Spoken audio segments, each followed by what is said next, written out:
A service of KIBMradio.com, the Internet's home for an all old-time radio.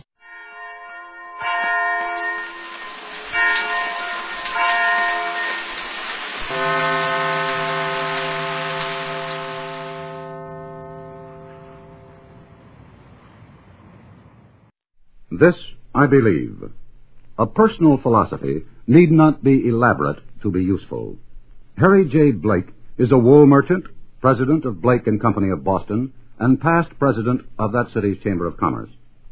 One evening last summer, I was sitting in our garden with my wife and our 2 sons. The boys were home on leave for a weekend. It was to be the last one for a long time for the older boy, 24, a junior lieutenant in the Navy. The younger one, 20, a private in the Army, had come home from Fort Dix to say goodbye to his brother. We were happily reminiscing about their boyhood and about family matters of one kind and another. But there was a bit of serious atmosphere, too, in our intimate little group. I had spent my lifetime in business in Boston, was approaching my 65th birthday, and the boys were asking me some questions about the qualities in life that seemed, to me, to be the most important. I thought for a moment, and suddenly I realized that the 3 great virtues, faith, hope, and charity, were the root of everything worthwhile, that from them sprung everything that was good and nothing that was evil, and that they represented the conscientious discharge of our obligations to our Creator and to society, as well as worldly or material success. My sons assured me that they were well aware of these homely and simple facts. They suggested, however, that I amplify a bit from the standpoint of their application in a practical way to the qualities or characteristics that would make for the successful pursuit of one's business career, as well as for happiness in life. We agreed, of course, that the greatest quality of faith, above everything else, was one's belief in God. Faith certainly is the wellspring from which flows one's loyalty to his country, his home, and his friends. Initiative and imagination are byproducts of faith, and integrity and confidence are, of course, its fundamentals. Hope supplies determination and courage, the will to win, the urge for accomplishment, and aggressiveness which furnishes its motive power. Then the sweet hand of charity, kindness, unselfishness, humility, and sympathy, the most colorful, and as St. Paul himself has said, the greatest of them all.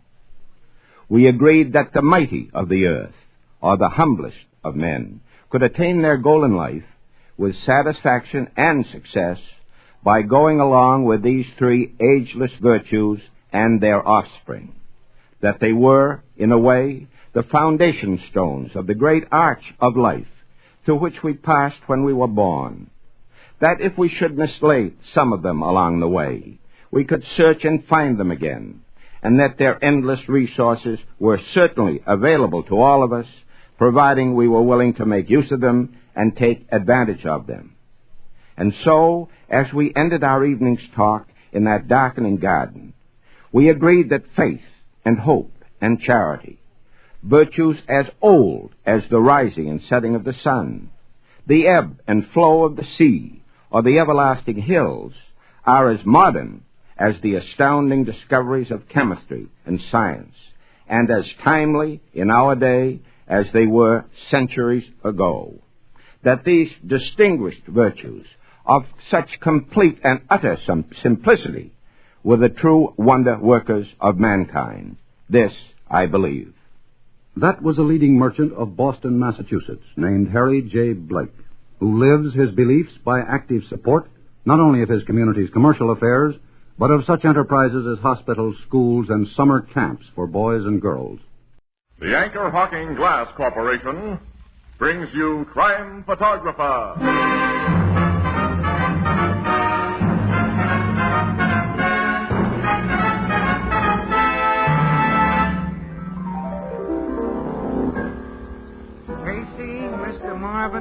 All week I've been seeing the kids going back to school. Ah, school days, dear old school day. Education's a wonderful thing, all right. Sure is, Mr. Marvin. I didn't get past the fourth reader, but I learned something awful important since then. What was that, Ethelbert? You tell him, Mr. Marvin. Why, Anchor Hawking is the most famous name in glass.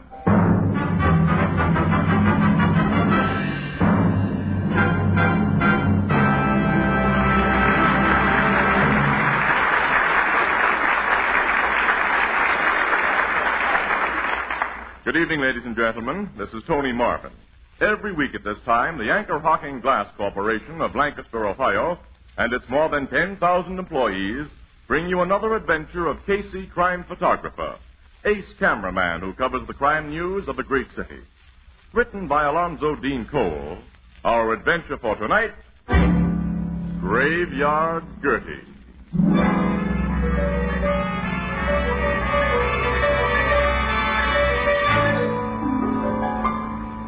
Night, cold and dark. A road on the outskirts of the city, a dismal road. On one side, it's flanked by dilapidated, grimy houses, billboards, and vacant lots strewn with rubbish. On the other side is a cemetery. A familiar, battered-looking car approaches, and as it draws near... I can't figure out that new rattle, Annie. Listen to it. I've been listening. But, Casey, this poor old jalopy makes so many strange noises, it's hard to tell. Now, this is something new, Annie. Sounds like the battery supports. Well, I'm going to pull up here and see if I can locate it. Well, you picked a fine place to pull up. In front of those cemetery gates. Oh, pooh. Graveyards don't bother me. Well, I don't like them. Especially at this hour. It's almost midnight, Casey. You see any spooks climbing out of the ground at the stroke of 12, Annie? Give a whistle. Here's what rattles. What? The license plate. The bolt all ready to fall out of it. Is that all? Yeah. Say, Annie, open the glove compartment, will you? Give me the pliers. The flashlight. Excuse me. Yeah, okay. That's it. Won't take a minute. Midnight. Uh-huh. Like the good thing I stopped when I did. Another mile, this bolt would have fallen out. Hey, Casey. Huh? Something's moving among those tombstones. What? Where? Back there. I see, behind that mausoleum. Yeah, coming this way. It looks like a woman. Hey, it is a woman. Yeah, I suppose so, but she seems to be just floating among those graves, Casey. Floating, Annie. Nuts. She's simply walking very slowly and weakly. But why should any woman be walking in a graveyard at this time of night? Well, how should I know, Annie? Hey, Casey. What? The woman's figure, it sank out of sight behind that tombstone. Yeah, so it did. Now, it looks as though she went into the ground. You know darn well she didn't, but I'm going to find out what she did. Hey, Casey, don't leave me alone here. Come on with me, then. Into that cemetery? Naturally. Well, okay, but I don't like this. Just open the gate. Careful, now don't stumble over one of these footstones. Oh, Casey, I don't like it here. Act your age, Annie. Yeah, but... There's the tombstone where we saw her. Yeah, there's something behind it on the ground. A horrible black shadow. Hey, that's much more than a shadow. That's an old woman. Oh, a real woman? Yes, a live one, too. Hey, come here. Yeah. Annie, I think she's fainted. Oh, Casey, she's terribly old. She's coming, too. What? Who are you? Oh, take it easy, Mother. We saw you fall down in here. We came to help you. I guess I had one of my spells. Ain't so young as I used to be, and sometimes my heart... Rest is what you need right now. Yeah, we'll take you home. Home? And see that you get into a warm bed. This is my home here. Huh? This cemetery? Yes, got myself a nice place here. Fine place. 8 by 4. Oh, Casey. It's all paid for, too. I got a deed for it. It's mine. It's a beautiful grave. Well, I hardly think it's your home right now, Mother. It's my real home because I own it. I come here every day and every night to look at it. Oh, I see. My home. I'll be moving into it soon. Well, not tonight, you won't. All right, now carry over the car. Annie, open the door, will you? Oh, yeah, sure. There, now I'll put you right here in the back seat, Mother. Lie back and relax. Much obliged, young fella. Very nice book. Thanks. You're welcome, Annie. Now, if you'll tell us where you live, we'll take you home. Yeah? Oh, yes, the place I rent. Finksburg, just down the road a piece. All right. You point out the house when we get to it. I will. Will there be somebody there to take care of you? Somebody to... Oh, yes. Roger will take care of me. Oh, he's your son or grandson? No, Roger ain't no relation. He's just a friend. Best friend ever had. When I asked you two to come in and meet Roger. That's fine. When we meet your friend Roger, I'm going to tell him not to let you wander around cemeteries this time of night. You can tell Roger anything you've got a mind to, young fella. But he won't hear you. Huh? Oh, you mean he's deaf and dumb? No. I mean he's dead. Huh? Dead? That's right. Folks never suspected when they meet him first. You wouldn't if I hadn't told you. You'd never dreamed poor Roger'd been dead for 40 years. Been deaf? Say, what do you... Yeah, that's what I'd like to I know. won't tell you no more now. You'll find out when you meet Roger. You'll find out when you meet him.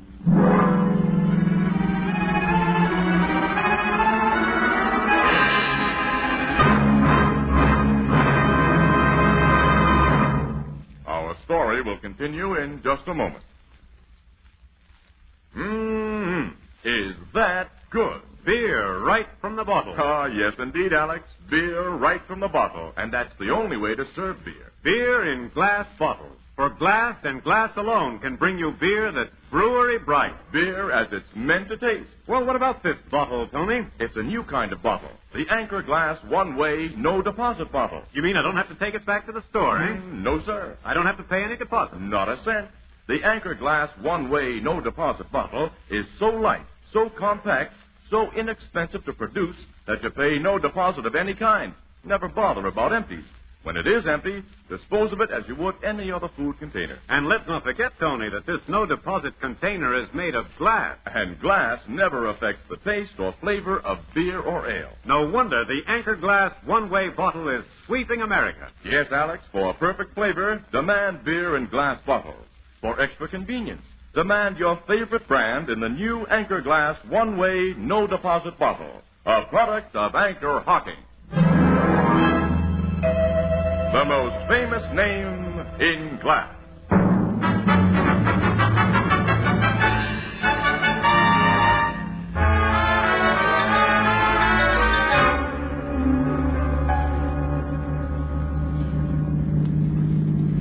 Here's where I live, young fella. You can stop your automobile. Okay. Terrible-looking shanty, Casey. Yeah. All right, I'll help you out, Mother. All right, young fella. That ride was nice. Don't get to automobiles very often. I'm going to ride in one again pretty soon.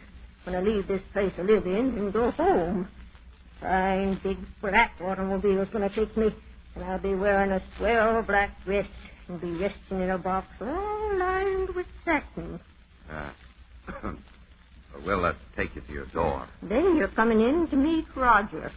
Well, it's very late. I think we'd better be going. No. You've got to come in. I'll go ahead and unlock my door, light a lamp, and tell Roger we've got company. Casey, what are we getting into? That Roger. He's something the poor old woman imagines, Annie. Her mind doesn't run in very cheerful chapels. To say the least. Casey, she's unlocked 3 different locks to open that door. Yeah, one of her eccentricities, I guess. You young folks, got the lamp lit. I told Roger. Come in now. Okay, Mother. Come on, kid. I don't like the looks of that tumble-down shack, Casey, but... okay. Get in. Get right in. Now I'll shut the door. Hey, your place is nice inside, Mother. I sweep and mop and dust every morning. Oh, you're a wonderful housekeeper. Also got a kitchen. Come and see. Oh, you step. The dish cupboards are clean, too. I'll unlock them and show you. You, keep your dishes locked up? I keep everything I can locked up. But that's only to stop burglars who don't meet Roger first. Roger. He'd send them out of this house lickety-split. You were going to let us meet Roger? Maybe I shouldn't have told you that Roger's here and that he's dead. But he's no fool. You two won't hurt me. Come back into my other room. Now, Roger's there. Where? In that big trunk. In that trunk? Casey. You'll be scared when you see him. I'm warning you. Folks was always scared of Roger. He ain't changed none since he's dead. Look here, Mother. Open that trunk and see for yourself. Just lift the lid. Trunk's the one thing in this house that's never locked. Lift the lid. Roger'll scare you, but he won't hurt you. Lift the lid. Casey, she's got a dead body in that trunk. That's right. I'll see. No, Casey, don't. The young woman don't trust me like I trust her. I'll lift the lid and show you what's inside. Here. Good Lord. A snake! A big snake. It's lifting its head. Oh, come on, let's get out of this house. I'm right with you, Annie. All right, I'll bust. Wait. Huh? I warned you you'd be scared of Roger. I told you Roger's dead. This big snake is Roger. Look at him again. Annie, the thing is just it's just a stuffed snake. That's right, young fella. Oh, we saw it move. Its head rose out of that trunk. His head's on a steel spring, young woman. I had the taxidermist fella fix it that way. You see, when Roger was alive, he traveled in this trunk. When I opened the lid at the end of a trip, he always dipped his head like that and rubbed his throat against my arm. Roger'd been my friend and partner 20 years. When he died, I missed him so. I had him soft, real lifelike. Roger was your partner? I used to be a snake charmer, young man. Snake charmer? Oh, I That's see. in the business. I did all the good big talk. But when poor Roger passed away, I lost interest in the profession and dropped out. There never was another python like him. He was a python, huh? 15 foot of every inch of him high and lovable. You look a little pale, young lady. I'm going to fix you a spot or two. No, thanks. We must be going Oh, now. you can't do that. Please stay. Roger and me ain't had visitors for an awful long time. Sure, sit down, Annie. We're in no hurry. Now. All right. Now, some snakes ain't sweet. Take cobras, for instance, or copperheads or rattlers. I could handle them, still can, but I never got to really like them. Mother, you and I are alike in that. Oh, me too. Say, I knew we was going to find a lot of things in common. I'll put the tea kettle on, then we'll have a nice long talk. Young folks in old Gertie's house again. It almost makes me feel as though the place I live in is my home.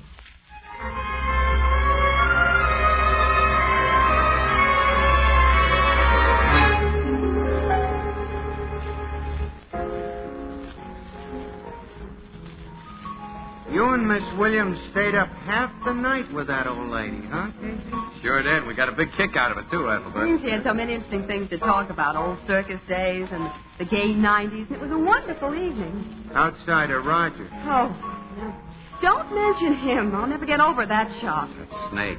Poor old woman living alone with a stuffed snake. Yeah, wandering around that cemetery. You know, I found out that people in the neighborhood call her Graveyard Gertie. She's had nothing to live for except the prospect of a decent funeral. You say she's managed to put enough dough away for that? Yeah, skimped and saved a few dollars here and there.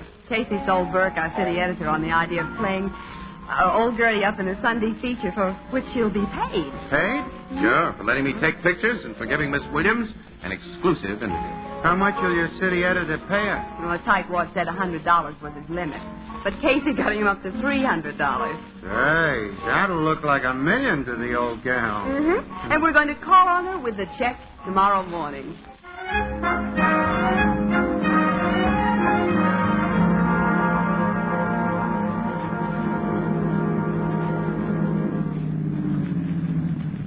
Well, here we are, Annie. Uh-huh. Well, I'll go ahead and knock at the door while you get your camera. Okay, Annie. My stuff's all here in the back seat. I'll be with you in a second. Gertie? Gertie, it's Ann Williams. She doesn't answer, Casey. She must be out. Oh, well, I'll try the door.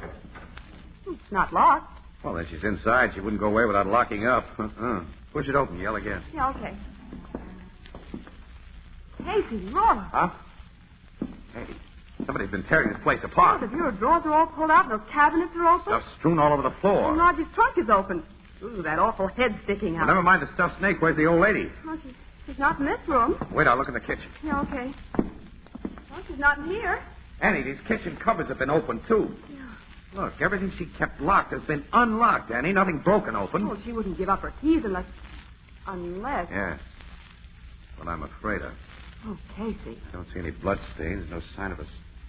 Wait a minute. Hey, look here on the floor. Yeah, a piece of mud. That's clay. Well, don't touch it. It may be a lead for the police. Yes. Yeah, the cops don't like to find things monkeyed with. Annie, go find a phone. Call the cops. Get Logan. Well, Captain Logan's Homicide Bureau. We have no murder to report. I've got a hunch, Annie. Get Logan.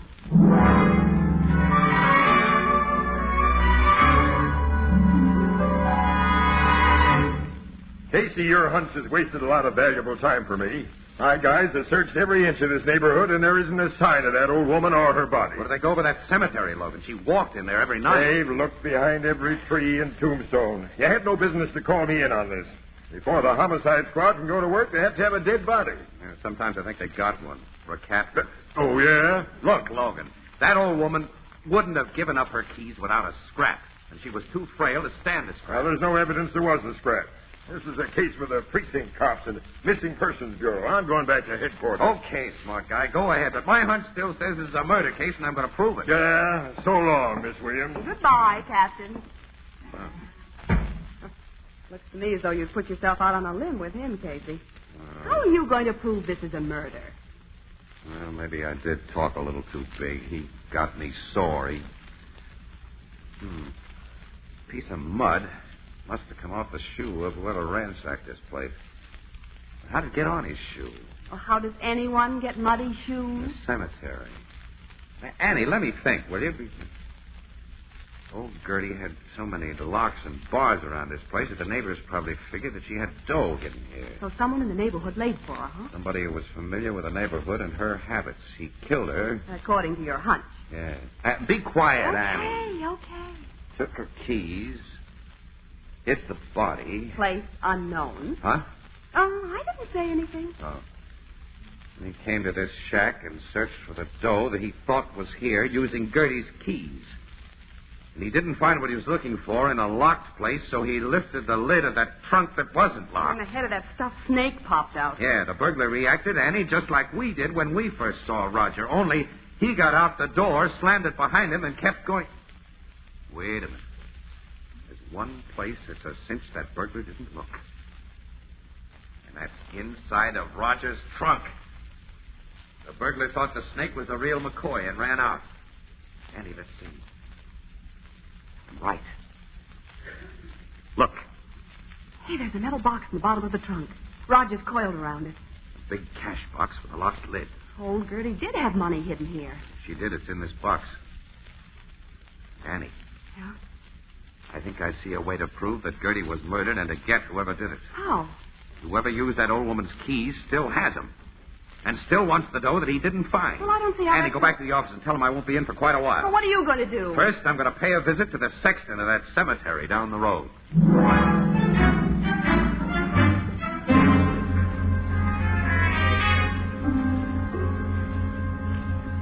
Yes, Mr. Casey, I know old Gertie. She's been a familiar figure around this cemetery. Mm-hmm. Of course, you know she's disappeared, Sexton. Kramer's the name.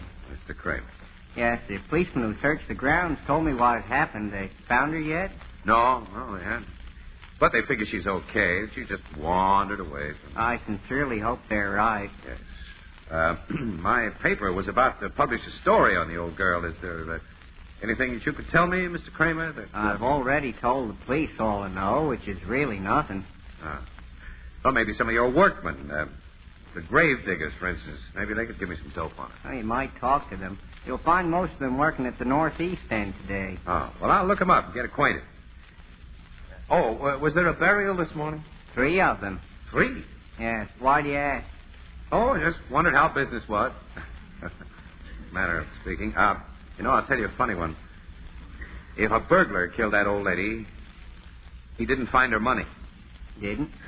I think the money is in a locked metal cash box beneath a big stuffed snake she had. Big stuffed snake? Uh-huh. Well, thanks for your courtesy, Mr. Kramer. I'll go out and talk to your grave digger.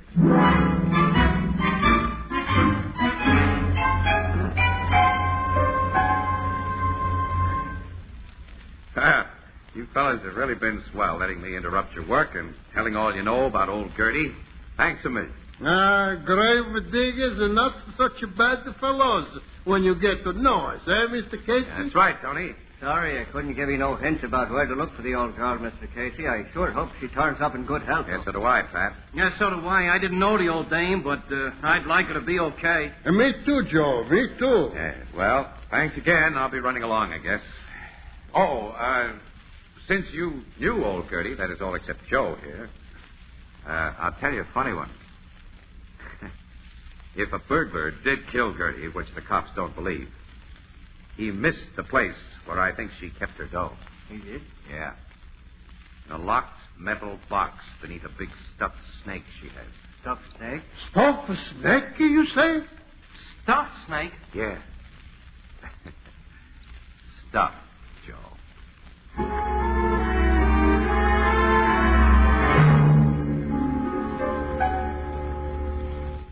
Casey, what makes you think the murderer will come to old Gertie's house tonight? I invited him to come. See, I talked to him today. I see. You talked to him? I think I did. I think he's a guy named Joe. That's identifying him for me. I also think I know where he hid the body, Logan. Huh? Where? I'll tell you. But first, look. First, you've got to agree to follow a plan that I've laid out. Now, is it a deal? All right, Casey, it's a deal.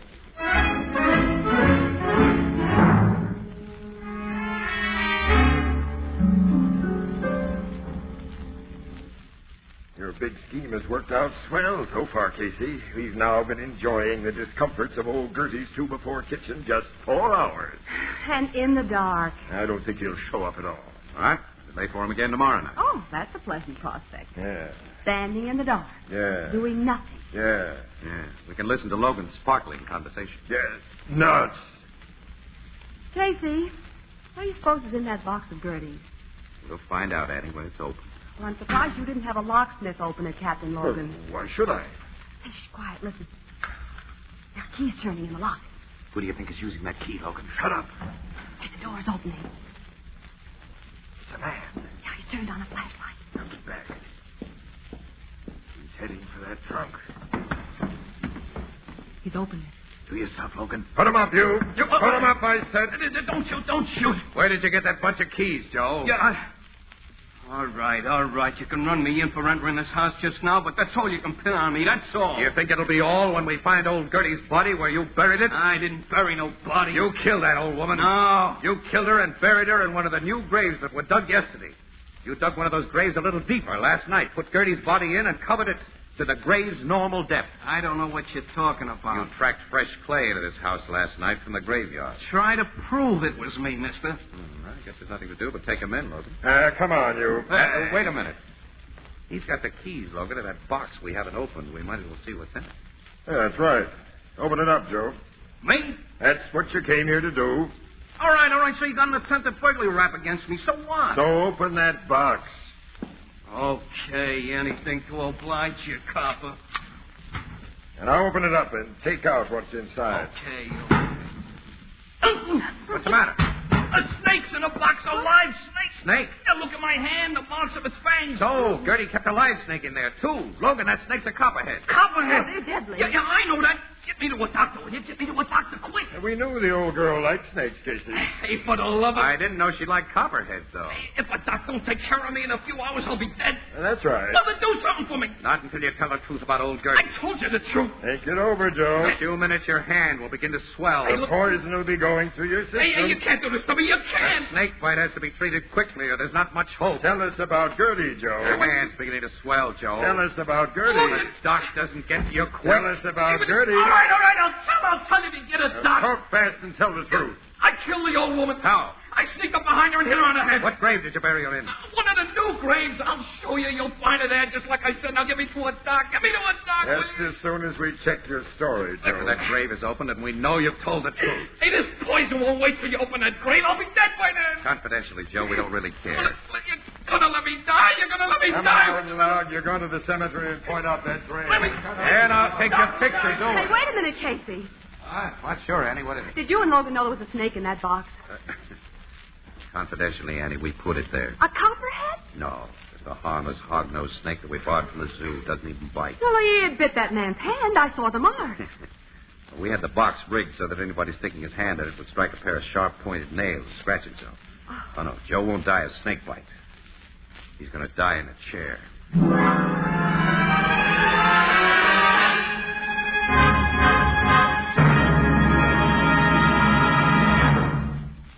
join the crowd at the Blue Note in just a moment.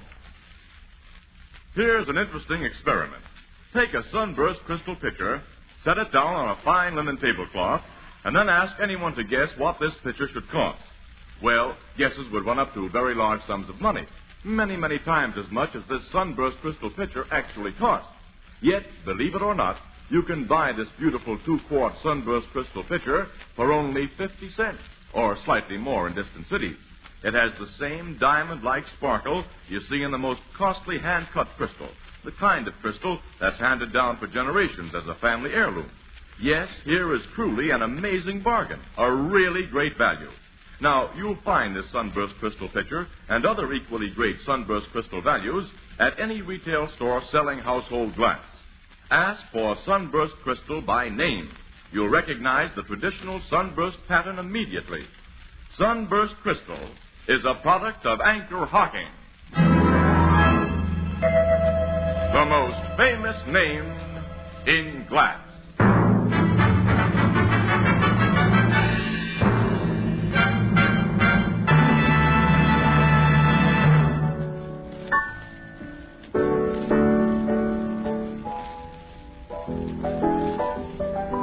The cops found that poor old woman's body just as that guy Joe said, huh? That's right, Ethelbert.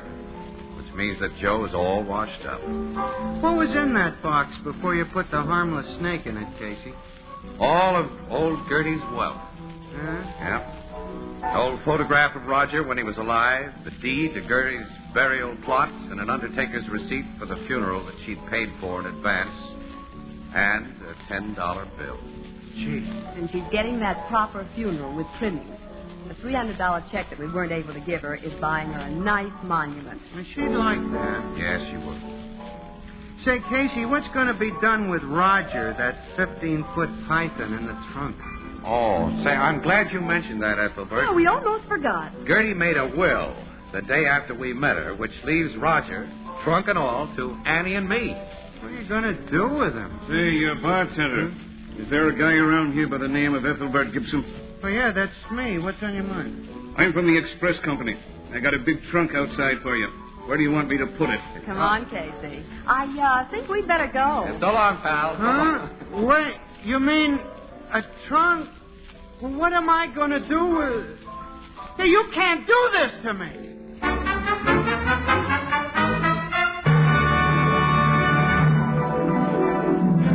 Crime Photographer, starring Stotts Cotsworth as Casey, is brought to you each Thursday by the Anchor Hocking Glass Corporation, makers of Fire King Oven Glass, Anchor Glass Containers, Anchor Caps and Closures, all products of Anchor Hocking, the most famous name in glass.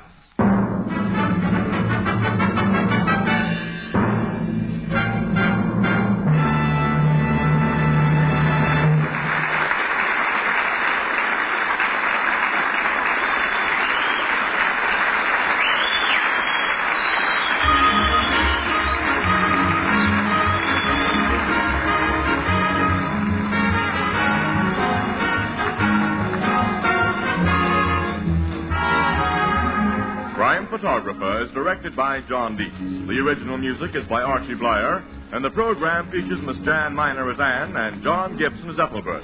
Herman Chittison is the Blue Note pianist, and Gertie was played by Abby Lewis. This is Tony Marvin saying goodnight for the Anchor Hocking Glass Corporation of Lancaster, Ohio, with offices in all principal cities of the United States and Canada. Thursday night on CBS is the biggest show in town. So stay tuned for exciting dramatizations on Reader's Digest Radio Edition, which follows immediately over most of these stations. This is CBS, the Columbia Broadcasting System.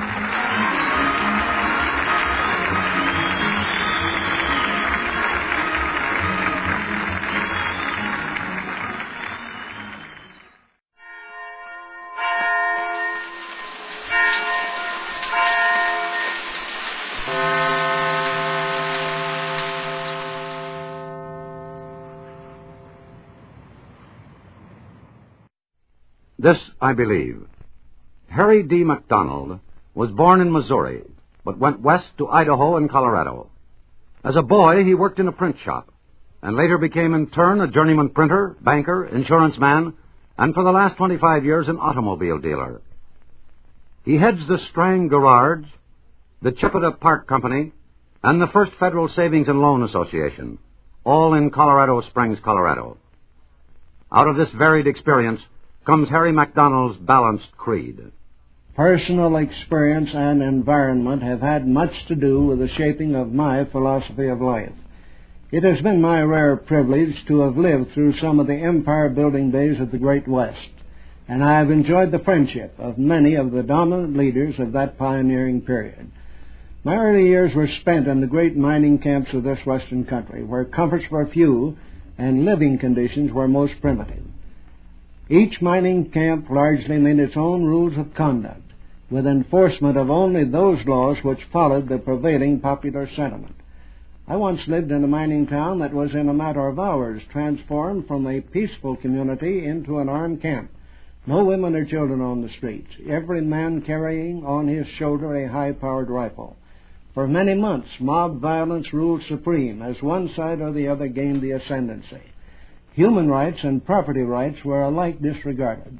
Fathers were torn from their families and driven out of town. Looking back, nearly a half-century later, I can now see that injustices were committed by each side to the conflict. Consequently, hatreds were then engendered, which lasted several decades, transmitted even from father to son. Entire families were involved. I once was chased out of our front yard by an irate housewife with a tea kettle of boiling water simply because the newspaper which I represented held opposite views to those of her menfolks. During such a period of stress, decisions were quickly made. Character was assessed at face value until the individual proved himself unworthy of confidence. Needless questions as to one's background were carefully avoided. Sham and hypocrisy were abhorred and quickly detected. A certain sensitiveness to human qualities resulted, which led to a pretty accurate judgment of human character. Out of this maelstrom of human experience came a very definite philosophy of living. A greater respect for the dignity of man resulted. Many a heart of gold was discovered beneath the rough exterior of a so-called hard-boiled guy. Generosity came naturally and often with a complete disregard for personal credit. These experiences gave me a practical approach to the problems of life. Having come through them physically unscathed, I was made more cognizant of the existence of that higher power which shapes our lives in spite of all our bungling and feeble attempts at self-determination. They made me more tolerant and charitable. Experience taught me to look beneath the surface for the true worth of the individual. It taught me to look for some good in every man and to try to overlook his outwardly undesirable traits. I acquired the determination to so live by example rather than precept that men might accurately judge my own character from my manner of living. I firmly believe that I was put here on this earth to learn the difference between right and wrong. Life's experiences should teach me to properly evaluate those things which are good for me and those which are bad, not only for the present life, but likewise for life in the hereafter. Providence seems to have left the choice to the individual, and each must chart his own course. And I alone can decide what is best for my own well-being. These things I very firmly believe. That was Harry D. MacDonald of Colorado Springs, Colorado. He is active in the Masons, the Kiwanis, and the affairs of his community. Crime does not pay.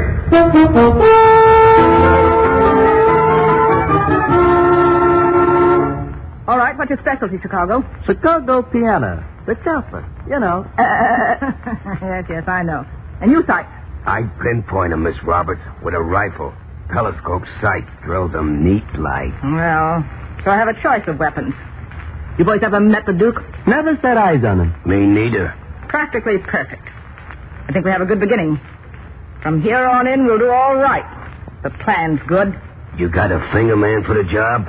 We never seen a Duke. Don't want to take no chances and get the wrong character.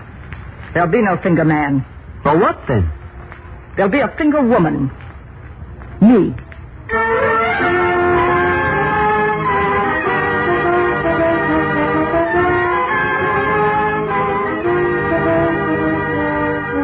In the interest of good citizenship and law enforcement, we present Crime Does Not Pay, based on the famous Metro-Goldwyn-Mayer series of short subjects. In just a moment, you will hear The Doll, starring Sarah Hayden.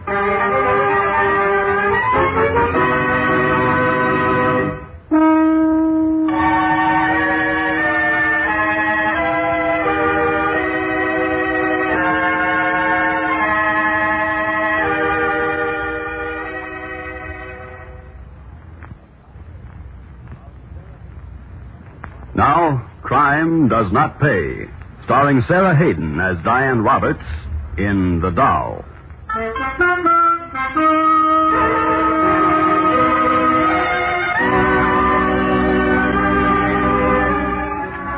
Somewhere along the line from girlhood to mature womanhood, Diane Roberts took the wrong turning. Somewhere, for some reason which kept close within her, bitterness became her chief emotion.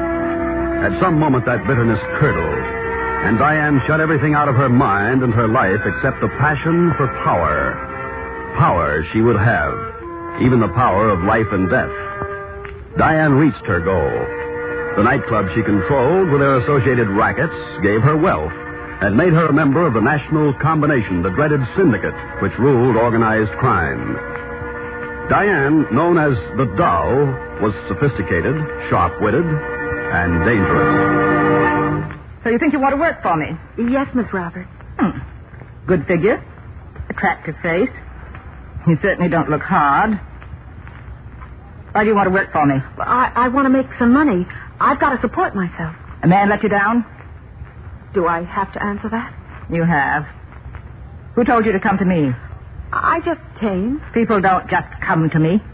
Certainly not people with a corn-fed look on you. Who sent you? Mr. Arnold. How did you get to him? Does that matter, Miss Roberts? I met him. He told me a girl could learn plenty from you, that you knew all the tricks and then some, he said. He told me after I'd been with you for a while, I'd get smart enough to go in business for myself, in some other town. He lied. I don't understand. Look, kid, what duke your Mr. Arnold had in mind to do with you, I don't know. I don't care. But working for me the way he meant would get you nothing. A few dollars, that's all. So be smart. Forget it. You sound as if you don't like Mr. Arnold. I thought you were associated. I don't have to like him to split the rackets with him and some other men. If I see him once a year, it's a lot. And I don't like his methods, any of them. For instance, I don't like what he forgot to tell you. Forgot to tell me? Yes. That nobody goes into any phase of my business, from nightclub camera girls to shaking down exclusive women's shops, without an okay from me. And that goes for the whole country. Then I couldn't have gone into business myself. Not a chance, kid. Even if you started by lugging a camera in some nightclub. That's for dumb blondes. I don't think you're dumb. I do think Duke had some other ideas, like getting the inside of my operations for his own purposes. Do you take shorthand? Yes, I do. Work for $60 a week? 60? When do I start? That's what I like. Start now. Answer the phone. Yes, Miss Roberts. Miss Roberts' office. Is she there? Miss King Porter. One moment, please. I'll see. It's a Mr. Porter. The King. Kid, say, what is your name? Mitzi Allen. All right, Mitzi. When the King calls, I'm always in. Give me the phone. Hello, King? Doll, there's a meeting tomorrow night, my apartment. For everybody? Everybody except the Duke. Oh? He's been getting out of line. You'll get the details tomorrow. Ernie and Pete are flying in. Be there. Well, so the Duke is going to get his comeuppance. At last.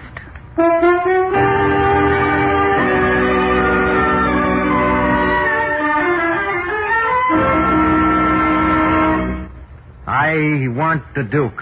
Why, King? Seems to me he's done pretty well for us. He's one of us, King. What have you got on him? You haven't seen the accountant's reports for the first 6 months of this year, have you? The Duke falling down on the job? He's getting too good for himself. You got the sheets, King? Now, see for yourself, Ernie. Yeah, I see. Number of jukeboxes up, take is reported down. Hey, what's this sheet? It's just a little survey I had made. It's evidence. Pinballs. And slot machines, too. Which rather cuts in on your part of our deal, doesn't it? Getting big for his britches, isn't he? Has he been making book on the side? Not yet, but that's in the cards, too, I'd say. Doll? Yes, Peter. You've been very quiet. Why make talk when it's obvious the king is right? Well, you said it yourself. He's one of us, just under the hood. And that makes it worse if we can't trust each other. Any sign of the Duke having plans in your direction, Doll? As a matter of fact, there has been a sign. He sent a girl to me for a job. I have an idea he meant to use her somehow. And she's working for me. But not for him. You sure? I'm sure. All right. Our boy seems to have big ideas. Very big ideas, and I want him taken care of. Where and when? Well, he's here in town as quickly as possible. Cowboy job depends. On what? On the plans. I think it's best we leave the plans to the party who gets the job. You know what you want, King. Let's hear it. All right. Ernie, I want you seen in Las Vegas every night for the next 2 weeks. That'll be a pleasure. You lose your shirt on the machine. Oh, I don't mind giving Pete some loose change. Where do you want me, King? Miami Beach. And I'll be in New York. Perfect alibis. I see. Why me? Well, now, Doll, I'm sorry, but when you came in with us, it meant that you assumed equal responsibility. I'm not complaining. Just asking. Why me? Because you're the one of us who's least known. Because you're the last one that the Duke's mob or the police will tie in with a killing. Do I get any help? I can let you have a couple of my boys. Are they good? The best. Neat workmen, too, all things considered. Names? Chicago Reed and Sykes Jackson. When do you want them? The day you gentlemen arrive at your destinations. That will be... Day after tomorrow. I'll be expecting them. It's settled then. Take care of it any way you think best, but do it within 2 weeks. Check? Check. I'll be very interested to read about it in the New York papers. Ought to make a big headline. Don't you think?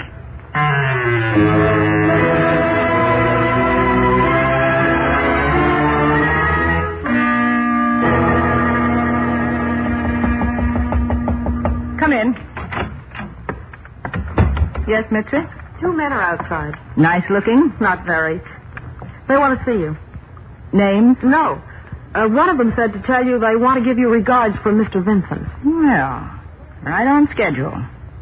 Send them in, Mitzi. Stay out yourself. I don't want to be disturbed by anything. Except, of course, the king if he calls. Yes, Miss Roberts. You may come in, gentlemen. Care to identify yourselves, boys? I'm Reed. Chicago Reed. Jackson's the name. Sykes Jackson. Know what you're here for? A job. We figured it was important. Pete just said go to the doll. She's the boss on this one. You care how big the target is? The bigger they come. We want the Duke. Well, I thought it wasn't no small-time gorilla. Any hesitations? You want a job? We do it. All right. What's your specialty, Chicago? Chicago piano, the chopper. You know. Yes, I know. And you, Sykes? I pinpoint 'em, Miss Roberts, with a rifle. Telescope sight drills 'em neat like. Oh, so I have a choice of weapons. You boys ever meet the Duke? Never set eyes on him. Me neither. Practically perfect. I think we have a good beginning. From here on in, we'll do all right if the plan is good. You got a finger man for the job? We never seen a Duke. Don't want to take no chances and get the wrong character. There'll be no finger man. For what, then? There'll be a finger woman. Me.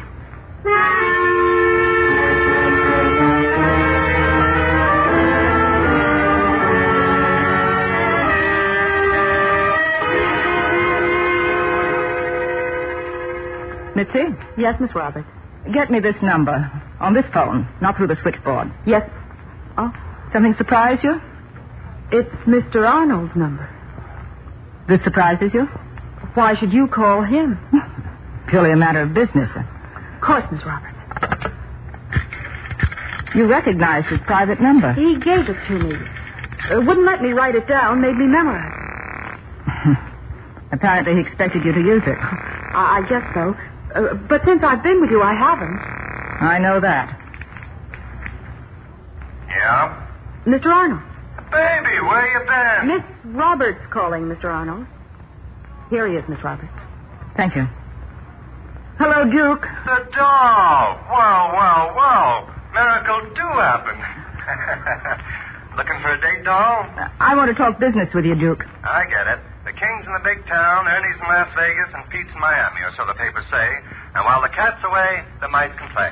Right? Possibly. When and where can I see you, Duke? How about my place? Tonight. You don't waste time, do you? Not with the girls, doll. How about tonight? I'll be there. Miss Roberts, you're going to him? Isn't that like the fly and the spider? You might put it that way, little one. With a slight twist in reverse.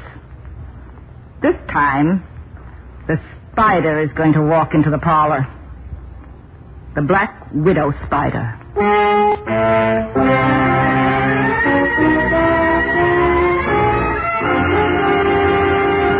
In just a moment, Crime Does Not Pay will continue with The Doll.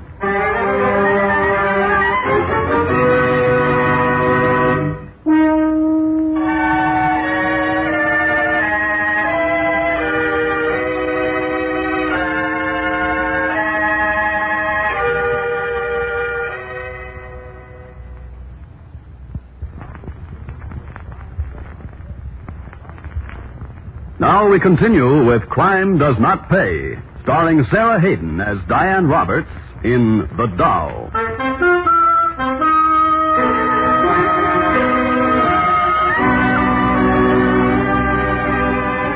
The doll made her preparations carefully. There was no actual plan as yet, merely the hazy beginnings of an outline. But Sights drove her car, and Chicago was only half a block behind in another car when she went calling on the Duke. He opened the door for her himself. She walked into his living room, looked around. You have excellent taste, Duke. I like your place. Not mine. I paid the best decorator in town to pretty up the joint. Wonderful what money will do, isn't it? Oh, the chairs not only look well, they sit well. Drink? No, thank you. Cigarette? Not just now, thank you. No minor vices? That sounds as if you expected me to have a few major ones. Do you?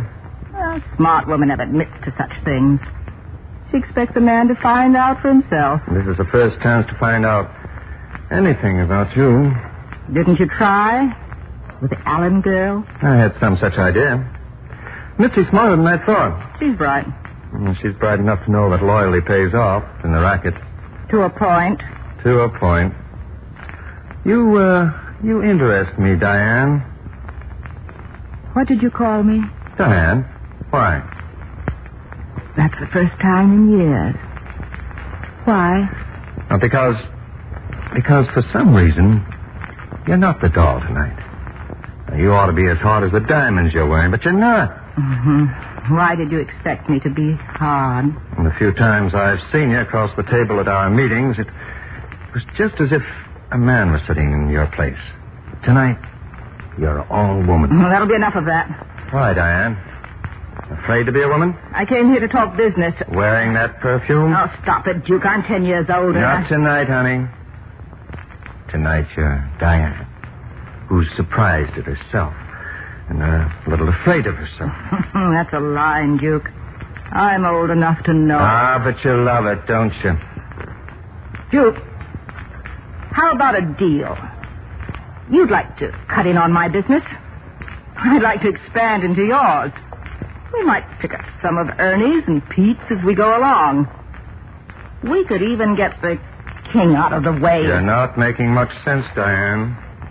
I suppose I'm not. What would Mitzi do in a situation like this? Mitzi? She'd relax. Wait. Relax and wait. Yes. She'd let the moment take care of itself. Period. I see. Period. No, my mistake. Not period. Colon. The punctuation mark, which means as follows.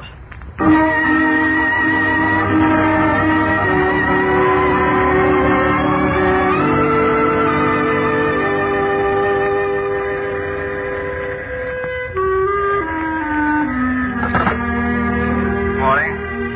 Diane? What? Oh, you. Yeah, me. Again. What do you want? I want to see you. Tonight. No, Duke. absolutely no. Tonight. It's no use, darling. What did you call me? Darling. But I didn't mean... Tonight, Diane? Tonight.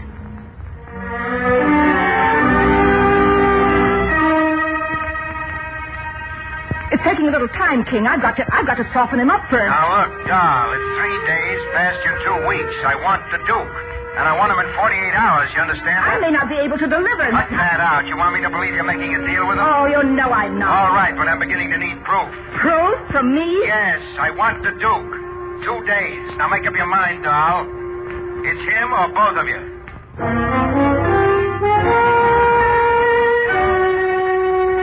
Got it straight, boys? That's his front window straight across the street. Right. Now repeat the plan. You sight. We stay here. You keep your date with the Duke. You get him to the window. When he's standing there, I let him have it with the old dirty-dirty. That's it. A cinch. This is the rifle, Miss Roberts. Ain't it a beaut? Look at the sight. Why, a kid couldn't miss with this. Go ahead. You can touch it if you want to. Touch it? I couldn't. I'd feel as if my fingers would drop off.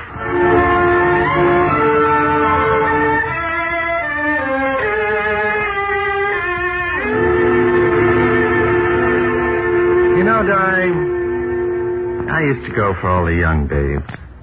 I had this place fixed up for that kind, like Mitzi. And now?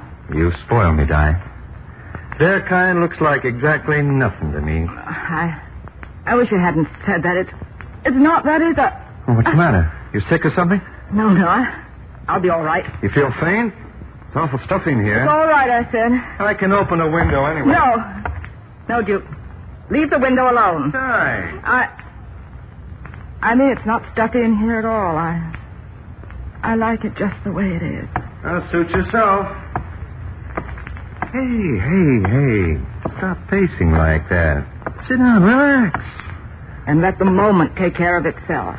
Right? Huh? You said that the first time I came here. Duke, what did you expect that night? What I'd always seen before. The doll, ready to do business on a big scale. All business. Sharp, dangerous. Dangerous. You are. You're dynamite. Die for dynamite. But not in the way I expected. Darling, you sure put me out of circulation. Me, the Duke, who never dated a day more than twice. Stop it, Duke. I can't stand it. Oh, what is this? Conscience? There's nothing on my conscience. I don't believe I have one. I killed it long ago when you were in knee pants. If this isn't the silliest conversation... Listen. Come here, sweet. We got better things to do than talk. No, don't. Oh, what are you, hysterical? Let me get to that window. Get away from it. Yes. I want to open it. No, Duke. It's cold. I want to stay warm. Excuse me a moment, Di. Yes? Mr. Arnold, is Miss Roberts there? Hold the phone. For you, Di. The Allen girl. But don't you want to answer? All right. Yes, Mitzi? Miss Roberts, it's the King on the other phone. He wants to know if... Duke! Get away from the window!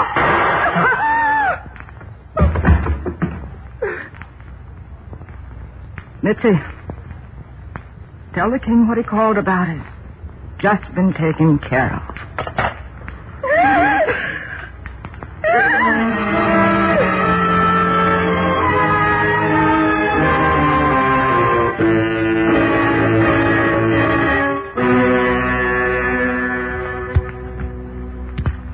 Let's see him, Chicago.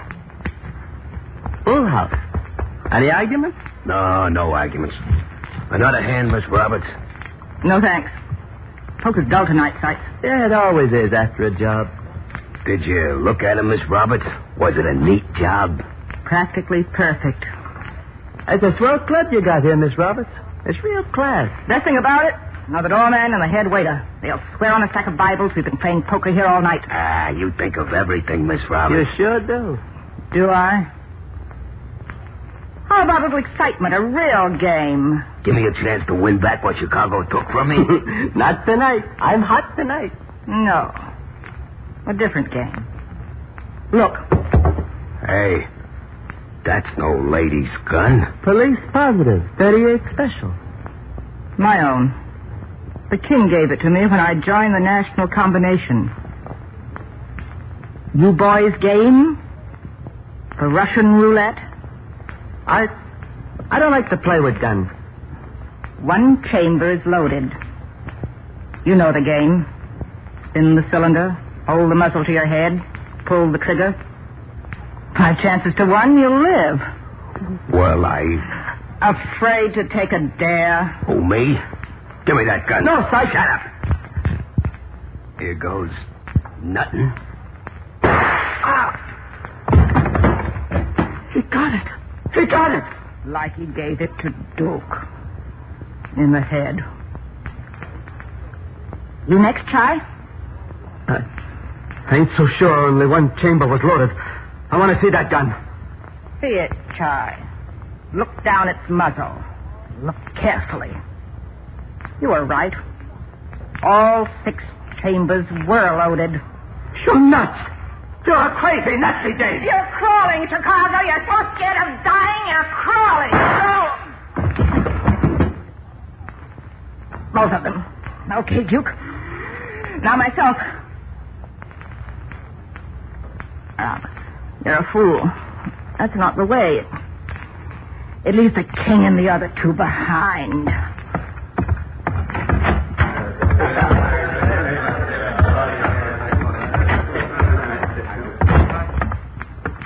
Miss Roberts, you coming here?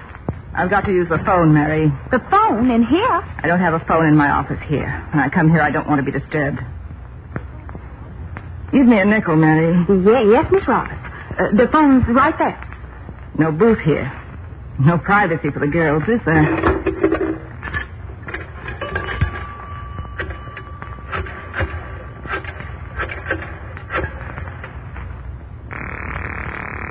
Can I get you something? Not now. Police department. Give me homicide, quickly. Yes, ma'am. Homicide. Sergeant Gordon. Sergeant, this is Diane Roberts. Now, what's your trouble, miss? I've just killed 2 men, and the 3rd is dead because of me. Say, who are you, the doll? Yes, I am. What is this, a gag? Come over here, Sergeant. The Whistle Club, you know where it is. Come over here quickly before I lose control of myself. You can have me in the combination, King Porter, Ernie Blackfeet, and for all of us. We'll go together. You can't have the Duke. He's gone already. He's gone. I fingered him myself. Tonight.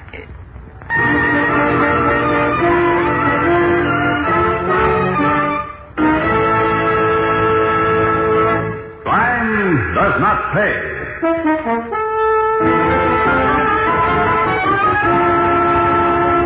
Sarah Hayden, who starred as Diane Roberts in The Doll, will be back with you in just a moment.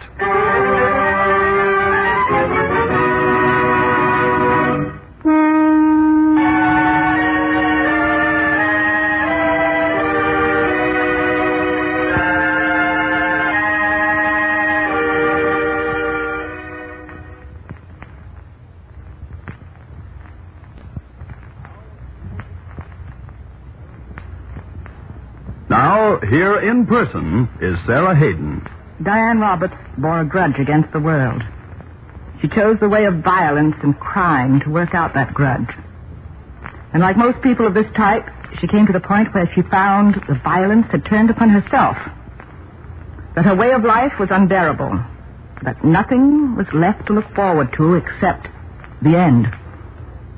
Diane Roberts learned too late, as most men and women of her ilk always learn too late, that crime does not pay. Thank you, Miss Hayden.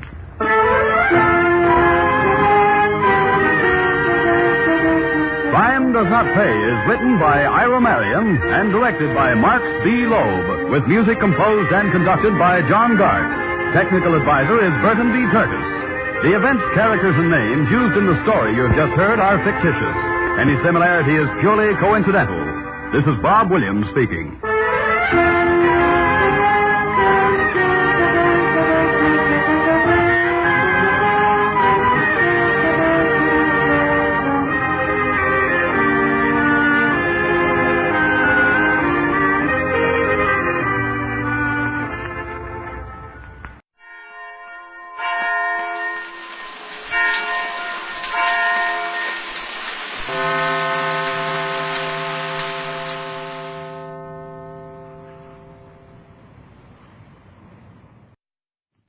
This, I believe.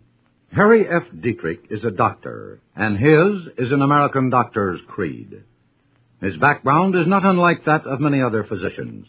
He was born in Arizona, attended Harvard Medical School, and interned at Boston Children's Hospital. Later, he was in residence at Los Angeles Children's Hospital. Since 1937, he has been in private pediatric practice, except for the interruption of 3.5 years with the Marine Corps.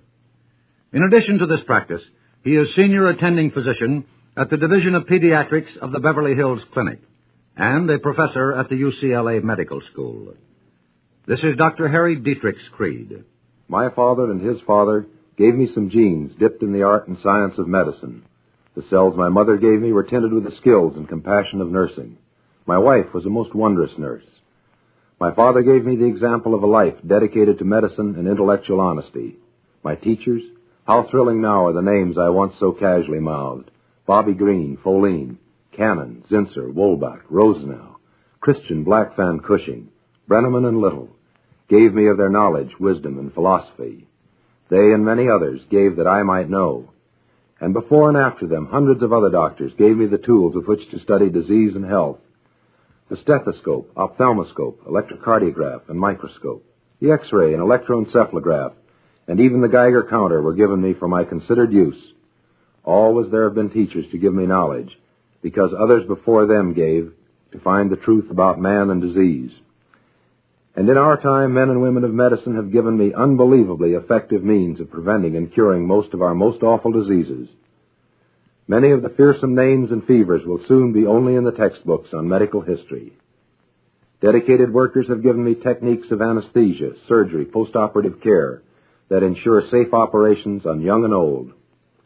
If the most imaginative doctor in 1900 had had Aladdin's lamp, he could not in a year have thought of enough wishes to accomplish the wonders that medicine and its allied sciences have now given me. And so I find as I encounter human ills that I do so not empty-handed. By my predecessors and by my contemporaries, I have been given miracles of medical achievement. They have put into my head sound knowledge of body function. My hands can scarcely hold the tools of diagnosis and treatment that they have given me. I am an earthly man who has been given almost godly powers. So many have given me so much. What can I give? How best shall I use those powers? To cure the sick? This I will most surely do. To learn? If find I can a fact unknown, it must be proved and then passed on. And so to teach as others have taught me. And yet I, who have been given so much, should be able to give still more. Man needs his physician not just to rid his body of bacteria, replenish his vitamins, cunningly carve his disordered tissues, and effectively immunize him against disease, but to help him find peace of mind. Perturbed humans, confused by the medical dogma of previous generations, exposed to the provocative advertising of 1,000 nostrums, plagued with the sensibly silly dicta of foolish health cults, appalled by the appeals of money-seeking foundations, and frightened by pseudoscientific articles in the lay press, desperately need and deserve good physicians. Perplexed man needs a physician who, grateful for the medical miracles that have been given him, uses them effectively and humbly. When by word and demeanor he allays unnecessary fear, by logic dispels erroneous belief, and by every act, word, and bit of human intercourse he reinforces man's belief in man, the physician's gift is peace of mind. Then he is a good modern doctor. This I believe. That was Dr. Harry F. Dietrich, a Los Angeles, California pediatrician whose beliefs speak well for the whole medical profession.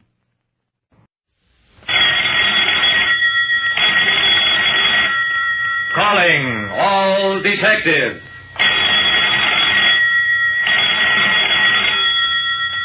When too many Santa Clauses came to a Christmas party, what happened was something new in the way of crime. That is the situation on this page from my casebook. The casebook of Jerry Browning, private detective. Even a private detective like me, Jerry Browning, can sometimes be a party to crime. It was Christmas Eve, and I was having an office party for some of my friends and clients. I had a date for later that evening to play Santa Claus at a settlement house party, so I'd rented a Santa costume for the occasion. And when I got the idea of having some Christmas cheer at my office, I thought it would be a fine idea to wear the costume, sort of give the party an air of authenticity. Wearing my costume was a fine idea, except that it also occurred to a good many of my guests. And there already were 4 other Santa Clauses milling around my office. I went up to greet the 6th Santa as he pushed his way in. Hello, Mr. Browning. The season's greetings to you from Santa Claus. Oh, hello, Dawson. You're the first Santa I ever met with a southern accent. Doggone it, Jerry. I've been working on that accent. That's all right, Dawson. If any kid asks you how come, you tell him you're from the South Pole. Come on in, meet some of my friends. Dawson, you know Louie, though you may not recognize him behind that beard.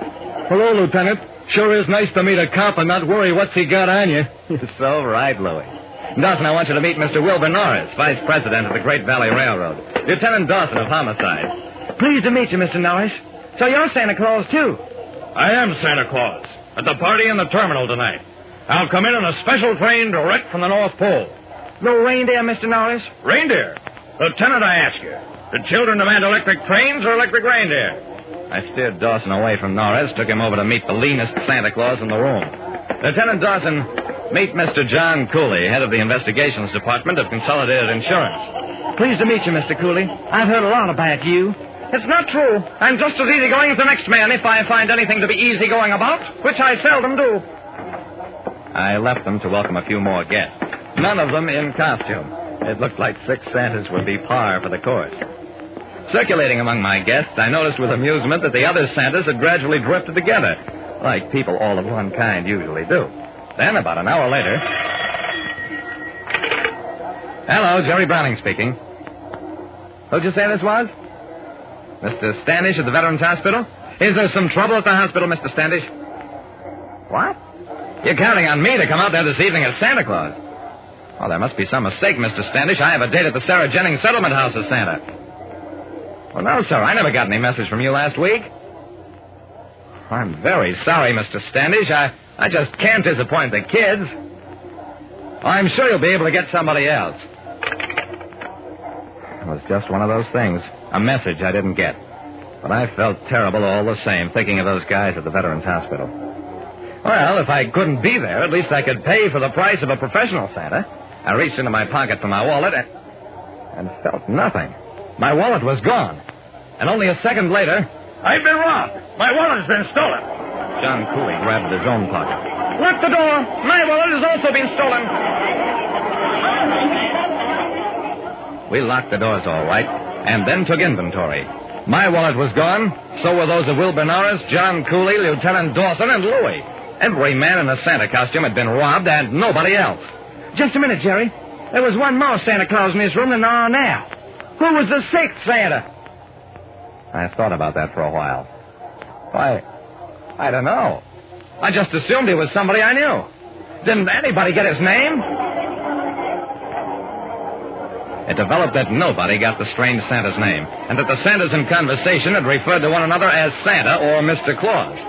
And nobody had noted the exact moment when the 6th Santa left the party with the wallet for the others. At that point, John Cooley had a thought. Browning, you were not one of our little group in costume. When did that spurious Santa have an opportunity to steal your wallet? Why, he didn't have any chance. I took my wallet out to pay the delivery boy just before I got that phone call, and there was nobody near me while I was talking on the phone.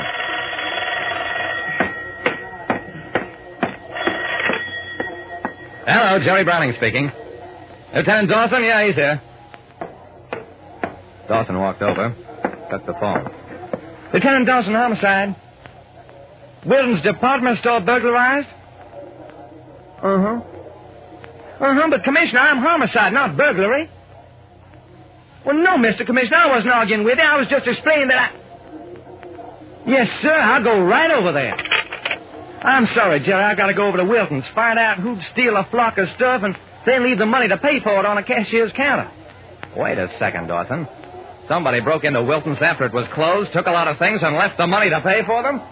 Dawson, this I have to see.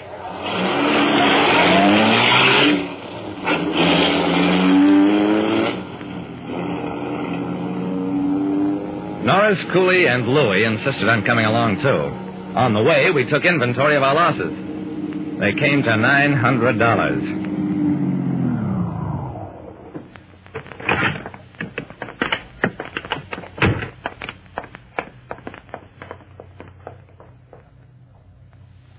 The situation at the store was exactly as the commissioner had said. A flock of merchandise removed from departments all over the store, and on the cashier's table... Well, I'll be doggone. $900, Jerry. Something peculiar was going on. I stared at the money and had a creepy feeling. What kind of merchandise is missing? The store manager answered that one. We haven't fully accounted for everything, but it seems to be all things for men. Shirts, jackets, shaving sets, writing paper, fountain pens, pipes, tobacco. That's enough. I turned to Dawson. I've got a hunch, Dawson, and don't ask me how I got it, but I think we'd better go out to the Veterans Hospital.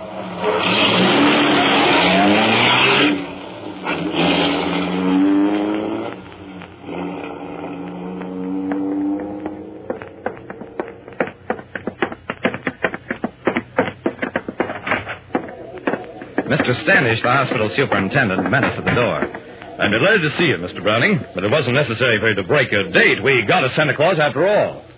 I looked beyond Standish into a room where a group of men in bed were opening packages and generally having a fine time. Who was your Santa, Mr. Standish? Why, I don't exactly know. I assumed he was one of your friends, Mr. Browning, because he said you were sorry about not being able to show up. And he intimated that, that you and your friends had chipped in together to buy gifts for the boys. Nothing wrong, is there? Huh? No, nothing wrong. Nothing at all. And by the way, how did this Santa come here? In a carriage, drawn by horses. Thought it a bit odd. Come to think of it, how did he get through the gates? The gateman didn't phone up here about it. Just then Dawson came running up. We'll get that guy, Jerry. I got the footprints of the horses, and here's some hairs one of them must have shed. We can identify an animal by its hair just as easily as a human being. Yeah, Dawson, sure we can. I steered our group toward the door.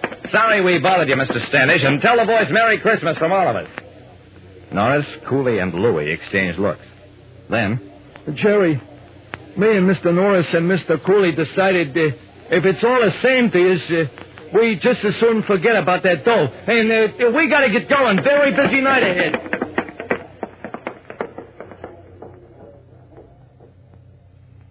Well, that was just about all.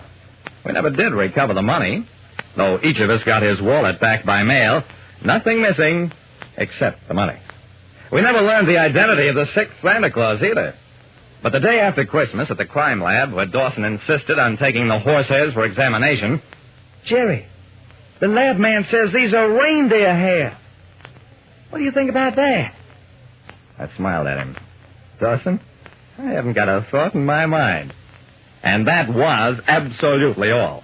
Like I said, there are parties to crime, and mysterious parties are the second part.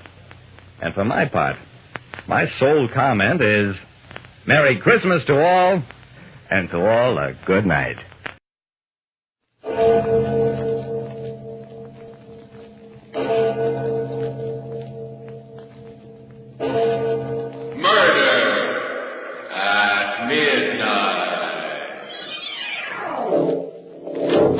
Good evening. What?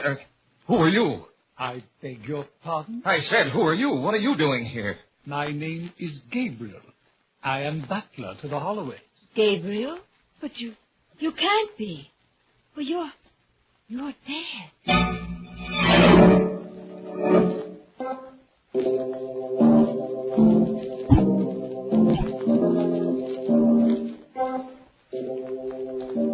Midnight, the witching hour when the night is darkest, our fears the strongest, and our strength at its lowest ebb. Midnight, when the graves gape open and death strikes. How?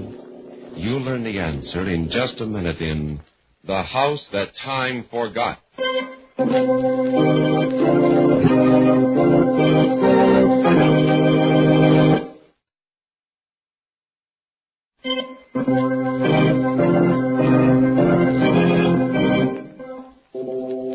And now, Murder at Midnight.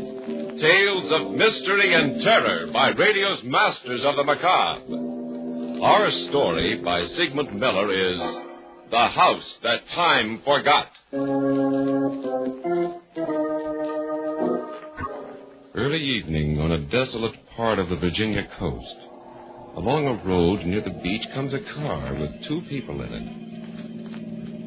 I guess we've done enough looking for today, Eva. Oh, it's really beautiful country around here, dear. Wild and lovely. Mm-hmm. Darling, if we can't find a house, perhaps we should buy some land and build. Well, we'd better start back to town. It's getting dark, and I think we're in for a storm. Oh, look, Fred. Hmm? Look at that house we're coming to. Huh. Oh, now, isn't it a beauty? Oh, yeah. Mm-hmm. Nobody that owns that one would want to sell it. Drive slowly, dear. I'd like to take a good look at it. All right. Oh, there's a for sale sign. Yeah? This house for sale. See Mr. Cecil Smith, Westfield, Virginia. Oh, that's interesting. Well, let's drive in, dear, into the grounds. We can come back tomorrow, Eva. It's really starting to blow up. But it'll only take a minute. I've just got to have a close look. All right, but we're going to get caught in the rain. I'll back in to save time. Well, watch the fenders on that side. All right, dear, I would. Come ahead. Am I clear? Okay, you're all right. Fine. Ah, there's a light in one of the gable windows. Oh, I guess somebody's home. Beautiful, Fred. Simply magnificent. The grounds look a little neglected, though. Grounds, who cares about that? Go ahead and knock. Okay. I wish they'd hurry. We're going to get caught in a storm. Oh, don't worry about it. They don't seem to answer, do they? Try knocking again. That's odd. Must be somebody home. We saw a light in the window. Maybe they can't hear us. Let's try calling them. Oh. Hello there. Hello? That's very strange. Yeah, What? I hear something. Listen. It's a clock striking. Now, let's try the door. It's not locked. What do you think? Let's go in.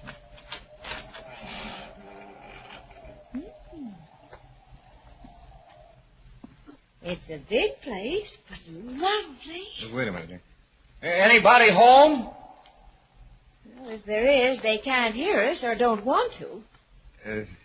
Come on, dear. We'll come back tomorrow. Place needs fixing up, but it's worth fixing. Shall we take it? Well, I don't know, Eva. We'll talk to the agent in Westfield, and then, well, we'll see.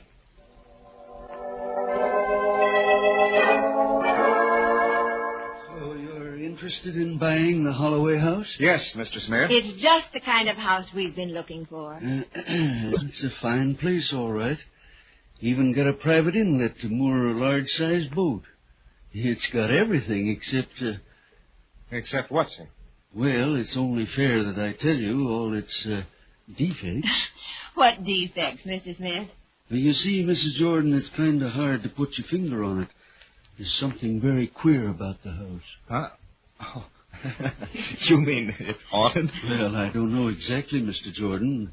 No one has seen a ghost there yet. Well, we don't mind ghosts, do we, Fred? No, we don't believe in them. Well, I didn't say it was haunted, but, well, people say that the house is alive, that it has a life and a will of its own. A life? Well, I don't know what you mean. Well, I've had 4 caretakers in the Holloway house since I took possession of it, and none of them stayed more than a few days. Well, why did they quit? I don't know. They didn't see any ghosts or apparitions, but they all felt the same way, that the house was alive. Every one of them. Oh, well, there must have been something that scared them away. Well, I'd better tell you the whole story. Yes, we'd like to hear it. Please do. Now, the house originally belonged to Richard Holloway. Hmm? 7 years ago, in 1939, Richard and his wife, Diana, went on a short cruise in their yacht, the Viking II. That's an interesting name, isn't it? They never came back. Oh? They had 2 friends visiting them who refused to go with them. The strangest part about it is that these friends warned them that they'd never return alive from the cruise. The Holloways laughed at them. Oh, well, how did they know, these friends, that the Holloways wouldn't come back? I don't know. Nobody knows. Well, did you talk to these friends? No, I never saw them. I only know about it through John Gabriel. He was the Holloway's butler. Oh. He's been dead for 2 years now. As a matter of fact, even Gabriel didn't know these friends. He'd never seen them before. It's a mystery that I've thought about for years. I'm afraid it's going to be a mystery forever. Very interesting, but we'd still like to buy the house. Mr. Smith, there was a light shining in one of the windows when we were there yesterday. We also heard a clock chiming. That's funny. No one's been inside that house in over a year. Oh? Eva, perhaps we ought to think this over. Oh, nonsense, darling. You're not going to let some old wives' tale bother you, are you? No. But how could a clock still be going if no one's been in that house for a year? Well, there's a light buoy not far from the house. You might have mistaken it for the clock. Now, you see, everything has a logical explanation. Yeah, what about the light in the window? Well, it was probably a reflection from the sun or something. We'd like to take the house, Mr. Smith.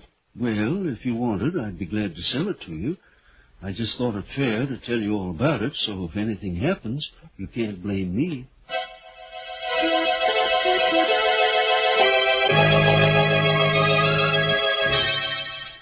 Well, here we are, darling. Our house. I hope we'll like it. Oh, of course we will. Let's go in. Mm-hmm. Do you have the key, dear? Yes, but we don't need it. The door was open, remember? Oh, yes, that's right. Hey. It's locked again. Oh, Mr. Smith must have locked it.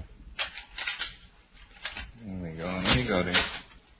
Well, look. Darling, everything clean. Dusted. Why, it's spotless. Oh, now, Mr. Smith really is a dear. Hey, it looks lived in, doesn't it? I told you we'd like it. I suppose. You also put flowers around. It does smell of flowers, roses. But let's look around. Bright-looking kitchen, isn't it, Fred? Yeah. And this wonderful big refrigerator. And it's full of food. No. Fresh food. Yeah. Oh, that Mr. Smith, why, he thought of everything. Oh, the bedroom is even bigger than I thought. Look at the beds. What? Someone has slept in them. That man Mr. Smith sent to clean the house must have slept in it. Yes, and he apparently slept in both beds.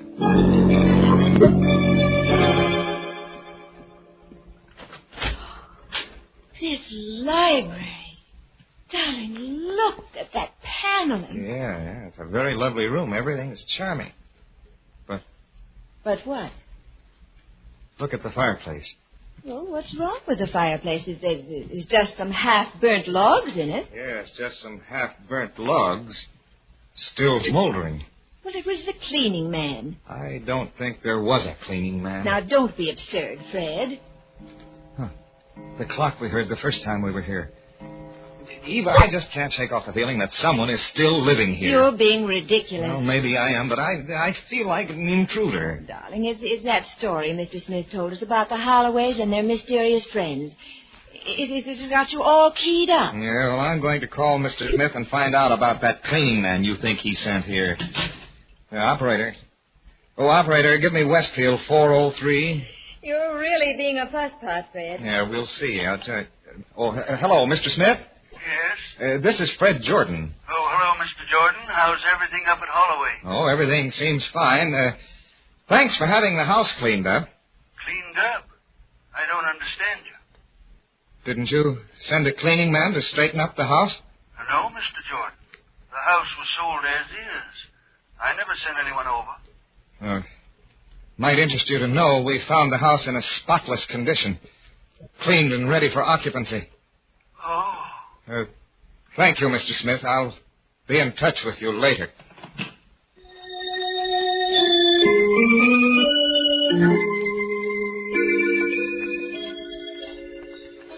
Such a lovely night, darling. I'm glad we came out.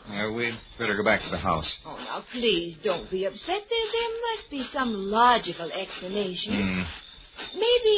Maybe somebody took advantage of a boarded-up house and was living in it rent-free. I'd like to correct you, dear. Someone is still living in it besides ourselves. Sometimes, Fred, you get very ridiculous. Maybe.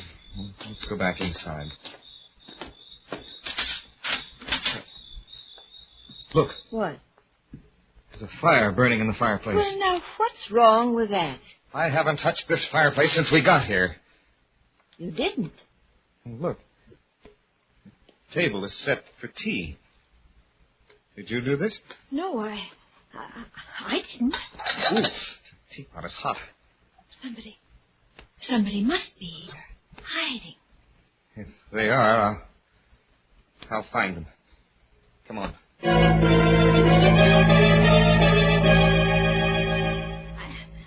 I don't understand it. I just... Cellar to attic, and there's no one here. But it's incredible. Someone is living here, and we can't see them. It doesn't make sense. There's somebody here right now. Right in this room. It sounds crazy, but I know it. Fred. What? The clock. What about it? It just struck midnight, and it's only 10 o'clock.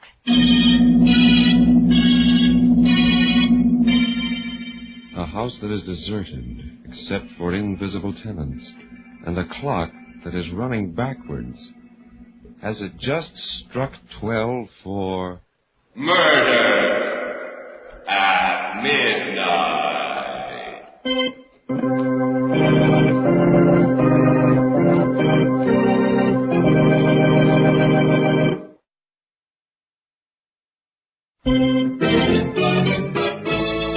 And now, back to Murder at Midnight and The House That Time Forgot.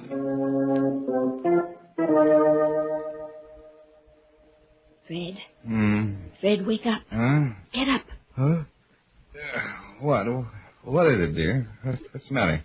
Look out there, out the window. Why? Get up and take a look. Oh. That what? That boat out there in the inlet? It must have put in while we were sleeping. Can't you read the name, dear? Huh? It's the Viking Second. The Viking Second? Yes. Wasn't that the Holloway's yacht? The one that never came back? That's what Mr. Smith said. Either Mr. Smith is a fantastic liar or something very fantastic is happening to us. Perhaps the Holloways have finally come back. After 7 years? It doesn't make sense, none of it. Yeah, that's putting it mildly. Darling, we ought to take a close look at the boat. You don't sound very enthusiastic about it, but yes, I suppose we ought to. Whoever's on it might be able to tell us something.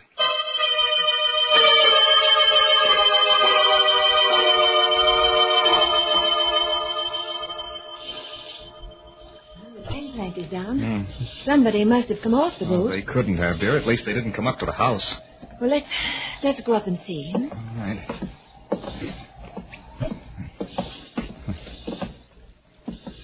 There's no one on deck. Anyone here? No answer. Maybe they're down below. They must be. I'd rather not go down there. Oh, we've got to find out. Let's both go down together. All right, you keep right behind me. Oh, don't worry, dear. I will.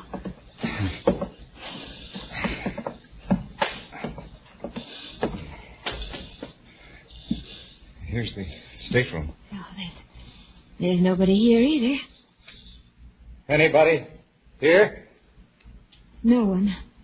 At least... Yeah, but the beds are still warm.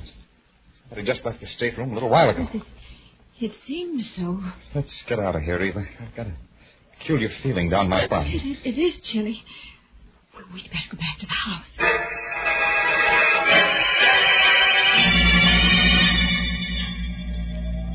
The lights are on in the living room. Did you put them on? Just one of the lamps, a floor lamp. Well, all the ceiling lights are lit. I can see that, dear. Let's go in. Here. The door's locked. We didn't even close it when we went out. No. I remember we left it up. Good evening. Who are you? I beg your pardon. I said, who are you? I'm John Gabriel, butler to the Holloways. Gabriel? That's right, ma'am. Whom do you wish to see? We don't want to see anyone. We live here. I'm afraid you're mistaken, sir. The Holloways live here, have been living here for years. But this is our house. We bought it. And the Holloways are dead. Dead? Yes. I'm afraid someone has misinformed you. Oh, this is like a nightmare. Look here, Gabriel, or whoever you really are. We bought this house from Cecil Smith, a real estate agent in Westfield. He's not the kind of a man who plays practical jokes. No, he's not. He's a very sober man indeed. He told us you were dead, too. As you can see, madam, I'm very much alive. Oh, this is crazy. We'd better talk to the people who call themselves the Holloways. Perhaps you should. They'll be in any minute. Please come in, won't you?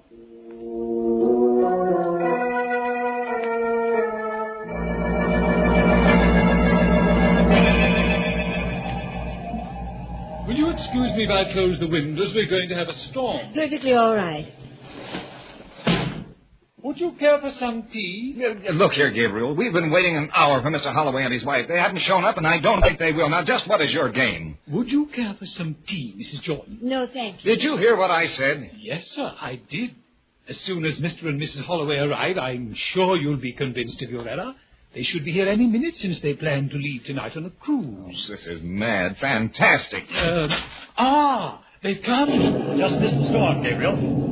Oh, hello. I don't believe I know you. This is Mr. and Mrs. Jordan, Mr. and Mrs. Holloway. Oh, I'm glad to meet you, Mrs. Jordan. Mr. Jordan. Well, thank you. Are you Richard Holloway? Yes.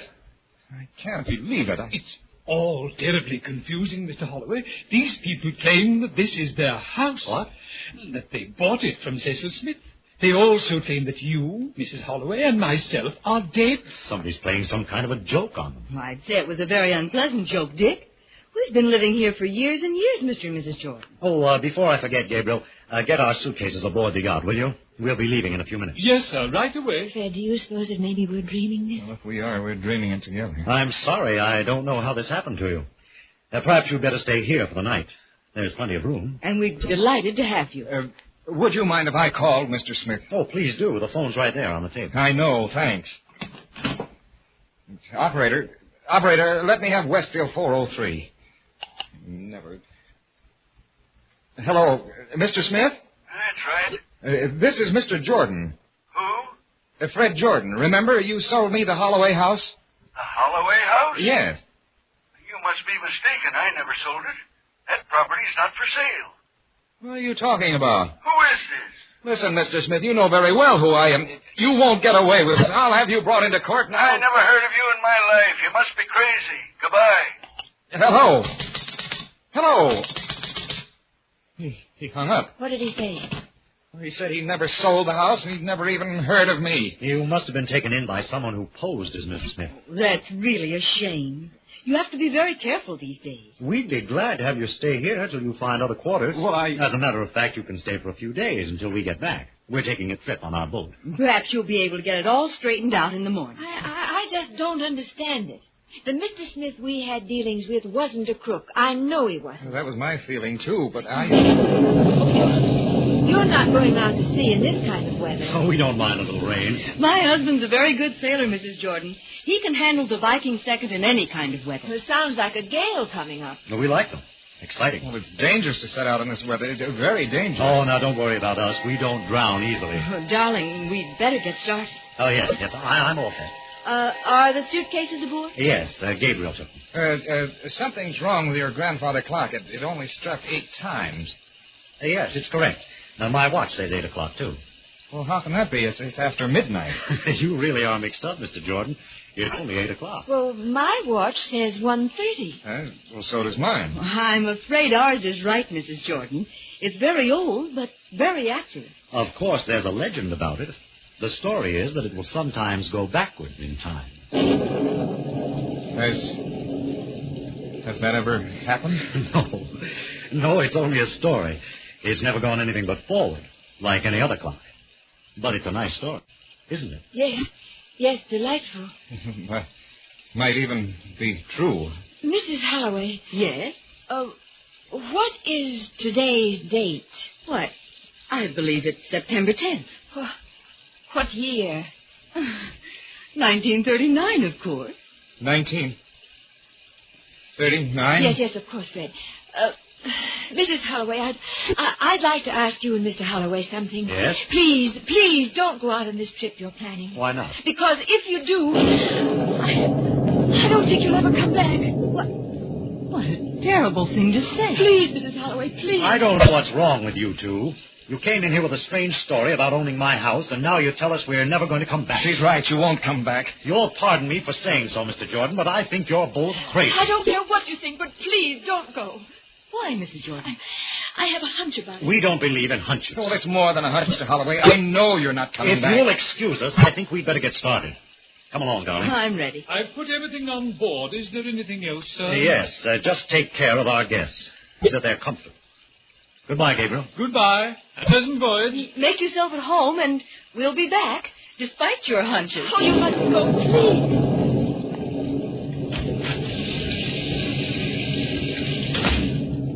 Oh, they've gone. If you wish, you can occupy the master bedroom. I'll go up and make it ready for you.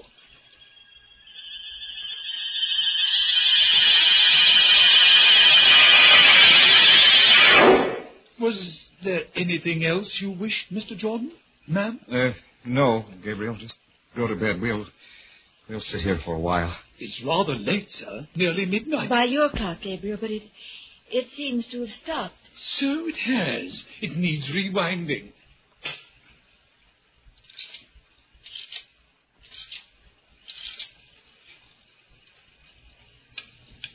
It's going now. Yes. Seems to be ticking rather fast. Something's wrong. It never did that before. Fred. Something's happening.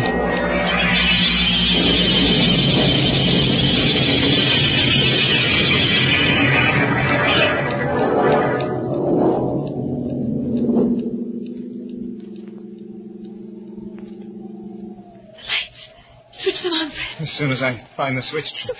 What happened? I don't know. Maybe a storm, lightning. Where's Gabriel? Oh. Gabriel. Gabriel. Never mind, dear. Can't you find the switch? Here it is. Oh. Fred. All that dust. Like the first time we saw the house. It's as if no one had been here for years. Where's Gabriel? There is no Gabriel. We're back in 1946. And that means he's dead. You mean the clock did go backwards? Something else. You understand, too, now, don't you? We were the friends that Mr. Smith told us about. The mysterious friends that urged the Holloways not to go on that trip. Yes. Fred. What? The clock has stopped. Well, it needs rewinding. No, don't touch it. We won't wind that clock again. Ever.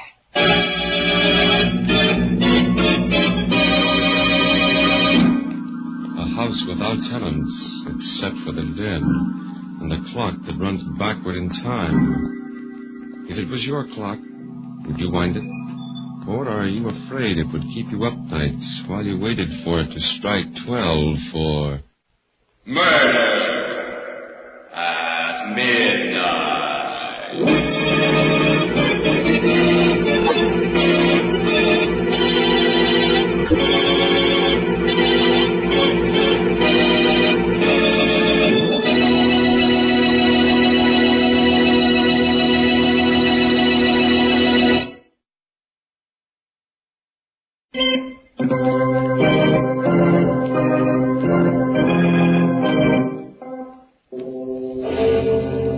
Remember to be with us again when death comes out of the past, out of time gone by, and the clocks strike 12 for...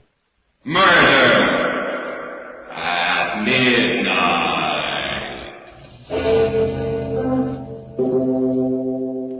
The Jordans, husband and wife, were played by Vinton Hayworth and Elsie Hitz.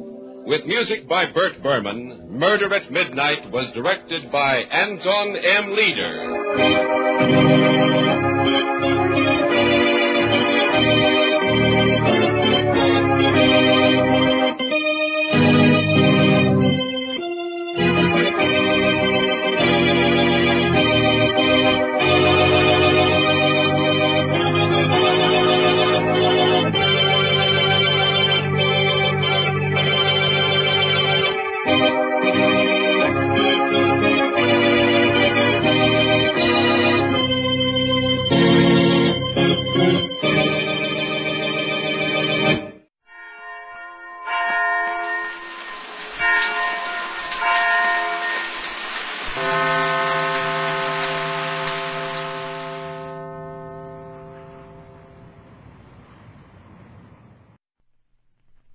This I believe.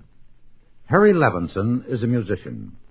He studied the violin in his native New York, in Philadelphia, and in Paris. He received his training as a conductor from Pierre Monteux. His violin and teaching careers in Worcester, Massachusetts, were interrupted by World War II. But his musical talents were utilized by the Air Force in their Special Services Office. After the war, he founded two musical organizations, the Worcester Youth Orchestra and the Little Symphony. These have contributed much to the enrichment of his community. He has made a reality of some dreams which are at the basis of his personal philosophy.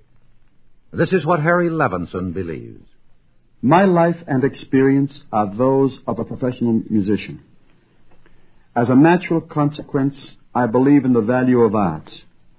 I believe in individual effort, in hard, solitary work, in the importance of developing one's own creative urge. As everyone knows, the way of the artist in this country is difficult. I have literally starved in order to pay for music lessons. At an age when most persons are reaping the fruits of their education and early toil, I have again and again become a student. But I believe it is more important to develop one's talents than to feed the body. I believe that no man is an island in music as in other affairs. The soloist and the composer must have an audience. The conductor must have an orchestra. I have derived great satisfaction from developing individual talents and spreading an appreciation of music within an entire community.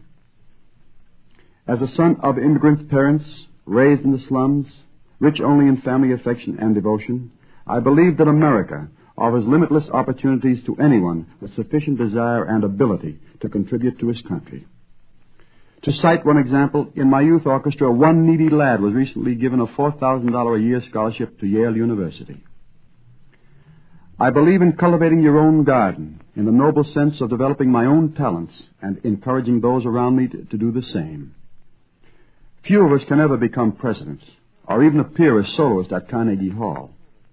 I can use my abilities to good purpose in whatever area I may be. There is no defeatism in this idea. There is a simple recognition that a greater America, a greater world, is built on the construction of many little Americas, many little universes. But these tiny areas of effort require large souls, magnanimous beliefs, a great understanding of the worth of every individual, a deep repugnance toward crippling, bigoted principles. We are all, so to speak, potted plants. But let us each break the urn which constrains us, and there can be an intermingling of rich perfumes, a garden of sweet fragrance unto the Lord. I believe in courage, in persistence, in the value of hope. I don't know how these qualities are to be inculcated. There are obstacles in everyone's path. Pessimism is a dogged and persistent enemy. I have toiled endlessly, fought many discouragements to achieve what seems to me very little. But I shall continue to struggle. That is man's fate and man's glory. These are political days, when over every one of us there hangs the threat of another world war. Nationalism and totalitarianism are running wild. Yet, in the Boston Symphony, to name just one, men of all nationalities are joined together to produce a great music. Perhaps someday communal effort without regard to race, color, status, national origin, communal effort based on our common possession of the creative desire will defeat communism and all other forms of tyranny. That was Harry Levinson, a violinist and conductor of the Worcester Youth Orchestra and the Little Symphony. His is an optimistic living philosophy, what he might call, through the universal language of music, a hope for a harmonious world. Nick, isn't there any way out of here? I've gone over every inch of it, Patsy. There's not a chance. It's like being buried alive. I almost wish he had shot us. It would be better than dying like this. I'm going to make him wish he'd shot us, too. What? In fact, I'm going to make him come back to do it. Right now.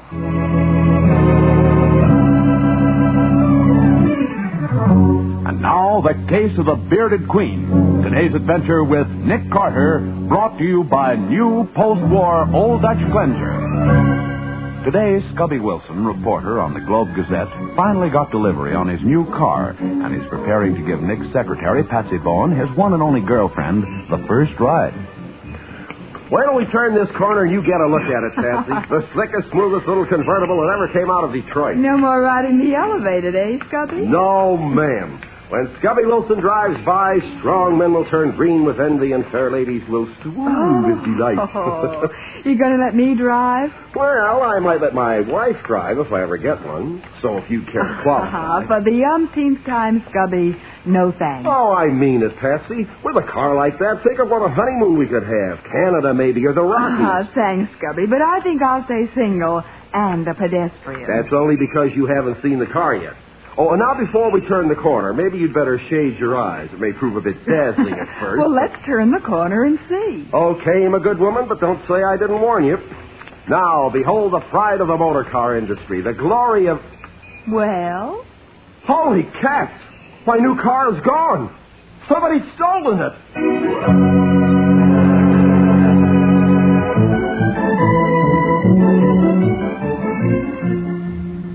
All right, Sergeant. And if the car should turn up this afternoon, will you call me here at my office? Thanks a lot. Goodbye. What'd he say, Nick? Nothing yet, Scubby. They put it on the police radio, but it wasn't very encouraging. There's been an epidemic of car thefts lately. And none of the stolen cars has been recovered. Oh, gee, Scubby, that's tough. Oh, fine. $1,500, and I only drove it 20 blocks. Brother, that's the most expensive taxi ride I ever had. Have the police any ideas, Nick? Yes, they do, Patsy. I think it's the work of a gang of boys about 16 or 17. Why, kids that age wouldn't be able to sell the cars if they did steal them, would they? Oh, well, not unless they were booked up with some crooked used car dealer who had a place where the cars could be repainted and the serial numbers changed. Exactly. If kids are stealing cars on a large scale, they're working for some adult. And there's nothing more rotten than a crook who makes criminals out of youngsters. Some kids seem to be born that way. Oh, no, they're not, Scubby. No, they're not, Scubby. It's a matter of environment and training. Remember, these boys grow up with no place to play except the streets under the elevated. Give them a fair chance, and they're all right. That's true, Scubby. Nick proved it with the Downtown Boys Club. Right. Why, some of those fellows down there had pretty bad records, and we got them. But now I'd trust them anywhere. Oh, I know, but at the same time... Oh, let me get it. Hello. Yes, speaking. Huh? Oh, hey, that's great. They found it. They did? Good. Not even scratched, huh? You sure? Oh, swell. Oh, who took it, do you know? Oh, yes. Yes, I know him. Well, thanks, Sergeant. I'll be right down. Was it stolen by somebody you know, Scubby? Somebody we all know, Patsy. Huh? Danny Walker, Nick. Danny Walker? Why, he belongs to the Downtown Boys Club. Are you sure? Sergeant Brady says they've arrested him, and he admitted taking it. I can't believe it. Come on. We're going to look into this thing right now.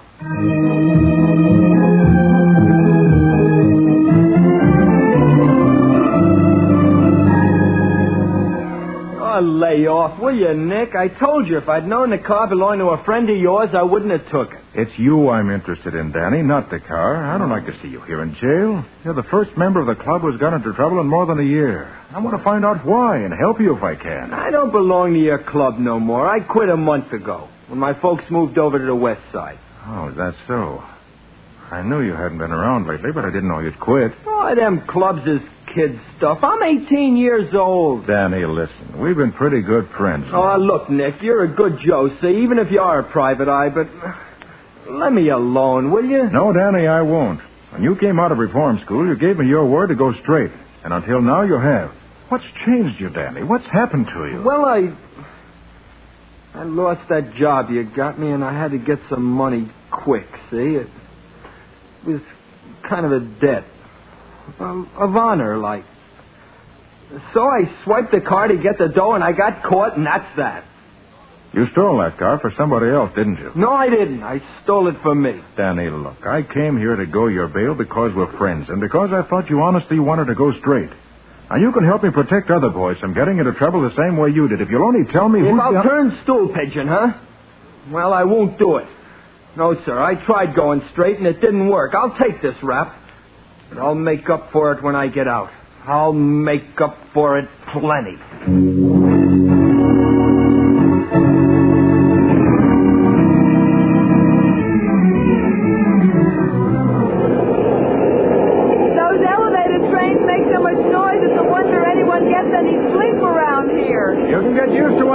Patsy? Oh, there's Scubby in front of that delicatessen. And there's a space where we can park. I hope he's been able to find out something. Hello, beautiful. Hello, Scubby. Hiya, Nick. You have any luck, Scubby? No, not much. There's a gang in this neighborhood, all right, but the kids wouldn't talk to me. They have any regular place to meet? There's no settlement house and no boys' club. But some of them hang out at the West Pine Street garage. A garage? Now, don't get excited. I know it sounds like a perfect lead, but I met the boss. And if he's a crook, I'm Jesse James. Well, I'd like to talk to him anyway. What's he like? Nice old fellow. Name of Bainbridge. And everybody calls him Pop. I think you and he will have a lot in common. What? Not you, Nick. What? I said I think you and Pops Bainbridge will have a lot in common. Oh, never mind. You'll see for yourself. Come on.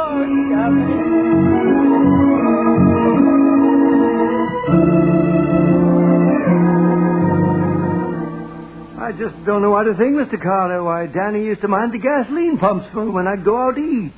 Maybe there'd be $30 or $40 in the cash register, and he never touched a cent of it. I'll swear to that. I see. Oh, Pops. Any calls? No, not a thing, Joe. Hey, I want you to meet my friends. Yeah? Miss Bowen, Mr. Wilson. Hello. And Mr. Carter. Hello. Nick Carter. How do you do? This is Joe Ferney. He keeps a taxi here, and I take his calls for him. Nick Carter, the private eye, huh? Uh-huh. Heard about you. I'll be up front, Pops, in the office. All right, Joe. Come on, Mr. Carter. And you folks, too. I want to show you something. I didn't tell Nick about this, Mr. Bainbridge. I thought you'd like to do it yourself. All right, in here. We'll ride down the elevator. Will you push the button, Mr. Carter? The one marked B. We'll go in the basement. Oh, certainly. But what's this all about? You'll see in a minute, Nick. Oh, cigarette, Mr. Bainbridge? The name's Pops. No thanks, I don't smoke. Scubby, don't you see the no smoking sign on the wall? Oh, sorry. Golly, these garage elevators are big things, aren't they? Well, we park cars on the upper floor and use this elevator to take them up. Oh. There now. Now, wait till I find the lights. There we are. Why, it's a club room. Oh, look, Nick, a handball court, and there's a dart game. Yeah. And a radio, checker game, and chess. Hey, you've done all right here, Pop. Well, it isn't much, but I've seen a lot of boys get into trouble hanging around the streets, so I... Hey, here's a deck of cards. Like to try a hand at gin rummy, Nick? Oh, no, thanks. Oh, look, Nick, somebody's been doing a little artwork on these cards. You see the beard on this Queen of Hearts? Whoever drew that has talent. Even changed the expression on her face. Hey, that's pretty good. I hoped I was helping the boys by fixing up this place, but now I don't know. Well, why do you say that, Pop? Well, look what happened to Danny, one of the finest youngsters I ever knew. Now, maybe hanging around the garage here got him one in a car of his own. I'm afraid it's not that simple, Pops. Well, thanks for your time. You've been very helpful. I'm just sorry I couldn't do more. You've helped me a great deal. A great deal more than you know.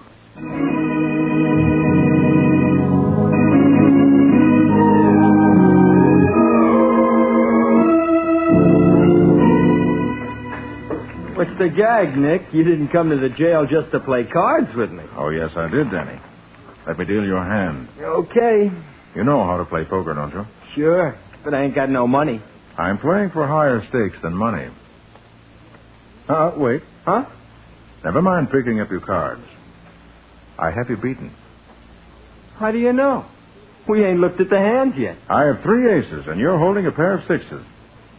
You a mind reader or something? Turn them over and see. Well, Hey, what is this? You stacking the cards on me? No. I was reading the backs of the cards, Danny. A mark deck, huh? So what? See this card? Yeah? 5 of clubs, isn't it? Yeah? Hey, show me those marks, will you? In a minute. This is the 10 of diamonds, right? Right. And the 7 of spades? The Queen of hearts? Wait a minute. That Queen of Hearts. It's got a beard on it. Has it? Pete Crowbert put that beard on there. I've seen him do it. Oh. So you played with this deck before? You bet I played with him before. Where'd you get them cards? Don't you know? Who gave them to you? Come on, quit holding out on me. You're holding out on me, aren't you, Danny? Yeah, I guess I have been. I guess I've been a sucker, ain't I? Taking the rap for somebody who... Who what, Danny? Listen, Nick. Did you mean that about going my bail if I helped you crack this case? Danny, the minute you tell me who's behind these car thefts, you're on your way out of here. Oh, no. Get me out first, then I'll talk. All right. May take me a couple of hours to make the arrangements, and I have to see a client at 8. But if I can't be here, I'll send Scubby to bring you to my office. That's okay. And don't worry about your case, Mr. Carter. I'll crack it for you. Good boy. Brother, I'll crack it wide open.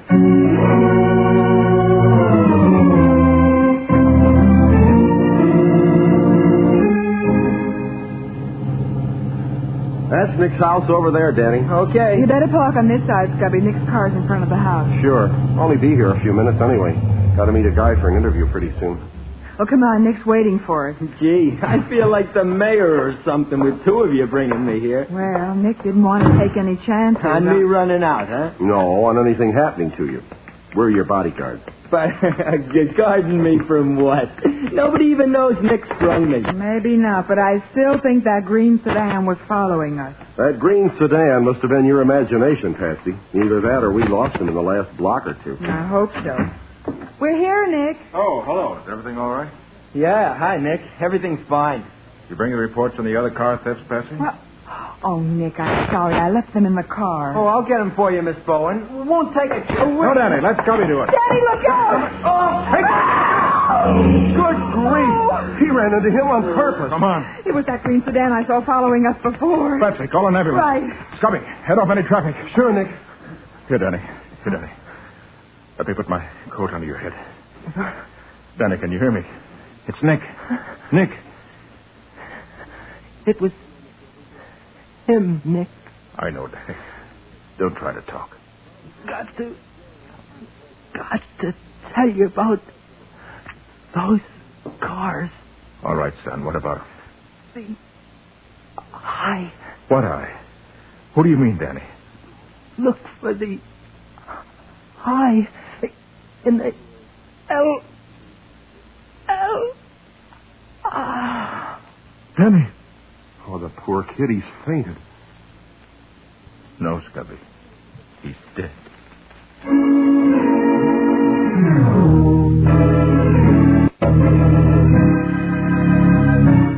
The I in the L. Can Danny's dying words be the clue that will lead Nick to the head of the car thieves and Danny's killer? We'll see what happens in just a moment. Now, back to the case of the Bearded Queen. Today's adventure with Nick Carter, brought to you by new post-war Old Dutch Cleanser. Back at the office, Nick, Patsy, and Scubby are puzzling over the connection between the automobile thefts and Danny Walker's dying words. Look for the I in the L. Nick, the only way I can figure it must be some detective on duty around the elevated trains. Naturally. Scubby, let Brady. I'll ask him confidentially if any L detective has shown sudden prosperity since these car thefts started. Sure, Nick. If only we could have got the license number of that green sedan. Yes. Well, at least we have the fragments of glass from that shattered headlight. That may help us to identify it. And the police are checking every garage in town for a green sedan with a broken headlight lens. I felt sure that car was following us, but I didn't see it when we got here. Probably parked the car up the street with his lights off and his motor running just in case. And when Danny started to cross the street alone, the murderer saw his chance and took it. Right. Well, the next thing is to find out if any older men sat on those card games with Danny. You think the leader of this gang played cards with the boys? Not only played cards with him, he cheated. Oh. Danny realized it when he saw the bearded Queen of Hearts in that marked deck. So-called debt of honor he stole Scubby's car to repay was a gambling debt. Well, then maybe the same trick was played on some of the other boys. That might account for the rest of the stolen cars. The way I figure it. After a boy had stolen one car, it wouldn't be hard to frighten him into stealing more by threatening to expose him. Well, that's the lowest trick I ever heard of. I agree with you, Scubby. Yes. Well, when we find out who won with that marked deck, I think we'll have the leader of the gang and Danny's murderer. Perhaps Bainbridge ought to know. Right, Patsy, and that's where we're going. Scubby, as soon as you've talked to Sergeant Brady about the detectives, phone me at the West Pine Street garage.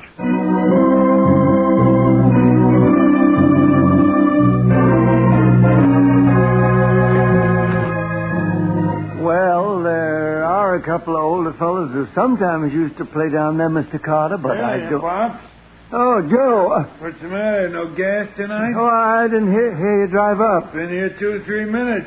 You're so busy talking to your friends, you didn't see me. Oh, we were talking about Danny Walker. Yeah, nice kid. Too bad he had an accident, wasn't it? How about putting some gas in my car? Sure, Joe. Sure. Right away. Answer that, will you, Mr. Carter? Oh, yes. It may be for me anyway. I'm expecting the call. Oh, maybe it's for me, too, Nick. I better come with you. Nick, I didn't want to be left alone with Joe. Did you see the look on his face and how scared Pops was? Yes, I noticed it. You better stay right outside the booth here. Yes. Hello? West Pine Street Garage. That you, Nick? Oh, yes, Scotty. What did you find out? Not a thing. As far as Sergeant Brady knows, there's nothing against any of the detectives around the elevator. Of course, there's been no time for any investigation, but Sergeant Brady thinks we're on the wrong track. He may be right. Now, the I and the L is the only thing we have to go on, and I'm going to follow it through. Okay. Oh, say, will you ask Pops if he found my cigarette lighter? I had him. We were going down to the basement there. Remember when Patsy pointed out that no smoking sign and I... Scotty, that may be it. That may be what? Never mind. You at headquarters? Yes, why? I'll call you back in 15 minutes. Give you the whole story for your paper. Did he find out anything, Nick? Wasn't anything to find out. Where are Pops and Joe? They went out to the gas pump. Good. I want to take another look at that elevator. Are we going down to the clubroom? Not this time. Must have been blind not to have seen it before. Seen what? An elevator made of steel plates riveted together, push-button controls, and a no-smoking sign painted on the wall. Well, what's unusual about that? Here's the elevator. Step in, I'll show you. See, Patsy? One of those rivets is right in the middle of the I in no smoking. The I and the L. The letter I and the no smoking sign in the elevator, of course. Danny died before he finished the word. But, well, how does that... This elevator is run by push-button controls, Patsy. A button for each floor. I know, but... There were another floor, a secret floor. The control button for it would have to be concealed, too.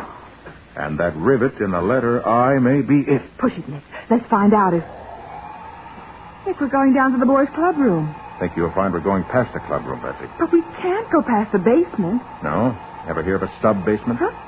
Why, of course. Yes, we're passing the clubroom. There is a secret floor. Maybe we're going to discover a lot of secrets. Well, this seems to be it. Whatever it is. Gosh, it's dark here. There should be a light switch near the elevator. Yes, here it is. Look, it's another garage. A complete paint shop. And mechanical equipment for working over stolen cars. Look, at the other end of the room, a green sedan with a broken headlight and the fender all dented. That's the car, all right. The one that killed Danny. Papa, you too, sister. Joe, I thought you were... I came down while you was telephoning. I've been standing right behind this pillar waiting for you, baby. You and the boy. Now, look, Joe. Carter, take your rod out of your pocket and drop it on the floor. No, don't turn around. Whatever you say. But you're not playing this very smart. Smarter than you, Flatfoot. And take that pocket, too, sister, just in case you might be packing some heat. Where's Pop? Have you done something to him? Me? I don't do nothing to nobody, unless it's an accident. Of course, I do have an awful lot of accidents. Hit and run accidents, Joe? Sometimes. But I'll be able to do better than that for you two. Something real neat and artistic. Now, wait. You don't realize the police know we came here. So you come here. Then you left, see? Nobody will find this cellar, and nobody will ever find you. So long, suckers. I'll see you again tomorrow, the next day. And when I do, you're going to have one of the neatest little accidents that ever happened. So long, suckers. I'll see you again tomorrow, the next day. And when I do, you're going to have one of the neatest little accidents that ever happened. Nick, isn't there any way out of here? No. Just this one big bare room. Nothing but the pillars that support the building. These workbenches and garage equipment. And the elevator shaft at the other end. But it's like being buried alive. I almost wish he had shot us. Patsy, I'm going to make Joe wish he had shot us. What? In fact, I'm going to make him come right back to do it right now. Nick, why are you taking off your shoes? I may want to walk quietly before I'm through. Hand me that monkey wrench there. Oh, that won't be any good against a gun, Nick. Better than nothing. Let me have it. Okay. Now, you get inside that green sedan. Lie down on the floor. You'll be as safe from bullets there as any place. All right, Nick. This switch box on the wall contains the main electrical switches for the entire building. One for the lights and one for power. We've got to keep the garage going upstairs as a blind. But it can't operate without lights. So we cut the lights. Oh, Nick, be careful. I will. I'll be behind this pillar next to the switch box. Joe will have to get those lights on again and quick. And he'll have to pass me in the dark to do it. I left the power switch on so the elevator still runs. He's coming. Oh, Nick. I'm afraid. Don't worry. It'll be over in a minute. One way or the other.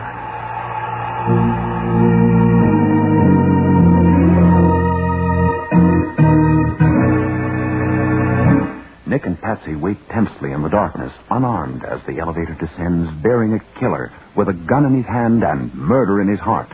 We'll see what happens in just a moment.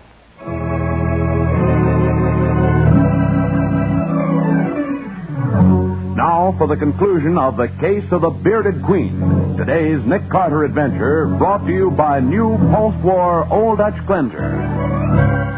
Trapped in the dark sub-basement of the West Pine Street garage, Nick, armed only with a monkey wrench, waits behind a concrete pillar near the light switches for a killer. Across the room, the elevator comes to a stop. The beam of a flashlight cuts the pitch blackness, and a voice says, That was very clever to turn off those lights, Mr. Carter. Clever, but fatal. You leave us no choice but to dispose of you and Miss Bowen now. Come on along with that flashlight, Pops. We'll turn the switch on again. Yeah, not so fast, Joe. Carter probably intends to ambush us, even if he doesn't have a gun. Yeah. I'll stay here by the elevator and keep the flashlight on you just in case. Good idea. When the lights is on, we can finish him off nice and easy. I'll get the switch. Remember, I have a gun, Mr. Carter, so don't think it... Joe! Hey, Pops! What happened to the flashlight? How'd you come to drop it? Stay right where you are, Joe. Yeah, okay. Mr. Carter's very accurate at throwing a wrench. The flashlight's broken. You know where I am, Joe, so if you hear a sound in any other part of the room, shoot. Don't worry, I will. Where's that switch? Did you get him, Joe? I couldn't have missed at that range, Pops. But I don't know whether it was him or her. It wasn't either. Hey, Pops, you over here. Help me.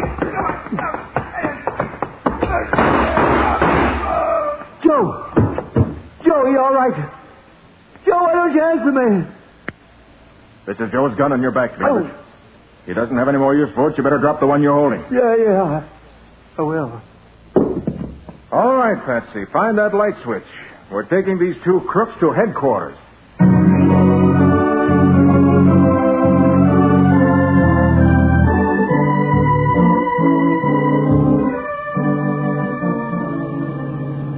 Straight ahead on this street, Scubby. You can't miss the sign out front. The West Side Boys Club, grand opening tonight. Okay. Oh, say, Nick, when you jumped on Joe Ferner in the dark, how'd you know exactly where he was? By the flash of his gun when he fired at something across the room. Oh. And I still don't know what he was shooting at. I do. Huh? When I heard Bainbridge tell Joe to fire at any sound, I threw my shoe out of the window of the car I was hiding in. And sure enough, he shot at it. Good for you, Patsy. Very clever. You distracted Joe's attention just long enough for me to jump in. Great stuff, Patsy. Will you marry me? Oh, Scubby, please. Oh, okay, beautiful. And then after I had Joe's gun, it was easy to find Bainbridge in the dark. He kept calling to Joe, so all I had to do was to follow the sound of his voice. Uh-huh. This is it, Nick. The new West Side Boys Club. Just look at the crowd. You have your seat. In my pocket. Good. You know, I'm prouder of being asked to speak at the opening here tonight than I would be if I were asked to address Congress. I guess the other boys who were mixed up with Bainbridge and Ferner will be here, won't they? Well, of course, Cubby. Nick got them all suspended sentences because of the trickery used to make them steal those cars. And thanks to clubs like this, those boys will now have a chance to grow up right. Hey, Patsy, you know what? What, Scubby? I just realized. Now that you've ridden in my new car, maybe you'll change your mind about marrying me. Well, Scubby, I must admit I'm in love with... Me? No, darling. Your car.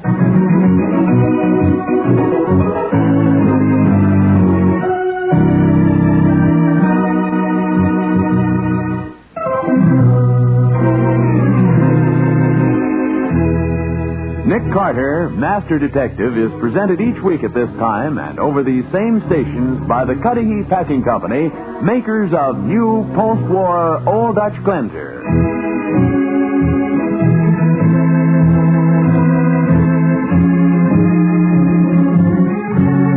Detective, produced and directed by Jock McGregor, is copyrighted by Street & Smith Publications, Incorporated. Lon Clark is starred as Nick, with Charlotte Manson featured as Patsy.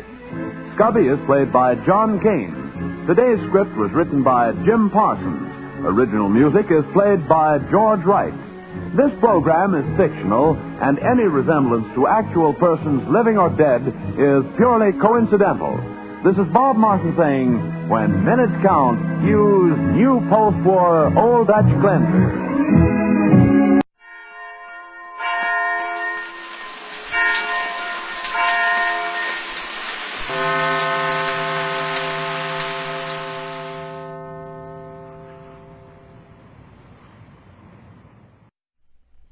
This, I believe. Professor Harry Allen Overstreet is that rare article, a philosopher who talks so the rest of us can understand him. He proved it in his best-selling book, The Mature Mind. Listen now to his mature beliefs. Ever since I met Socrates many years ago, I have found in him one chief master of my thinking. Socrates knew that he did not know. I have come to change his negative into a positive. I know that there's far more in this universe for me to know than I do know. Recently, my wife and I, driving through Arizona, stopped at a collector's shop in Tucson, where stones and minerals of many kinds were on display. In the course of the visit, we were taken into a small room where rocks were laid out on shelves. They were quite ordinary-looking rocks. Then the man closed the door so that the room was in darkness and turned on an ultraviolet lamp. Instantly, the prosaic rocks leaped into a kind of glory. Brilliant fluorescent colors of an indescribable beauty were there before our eyes. A very simple thing, and yet a very tremendous thing had happened.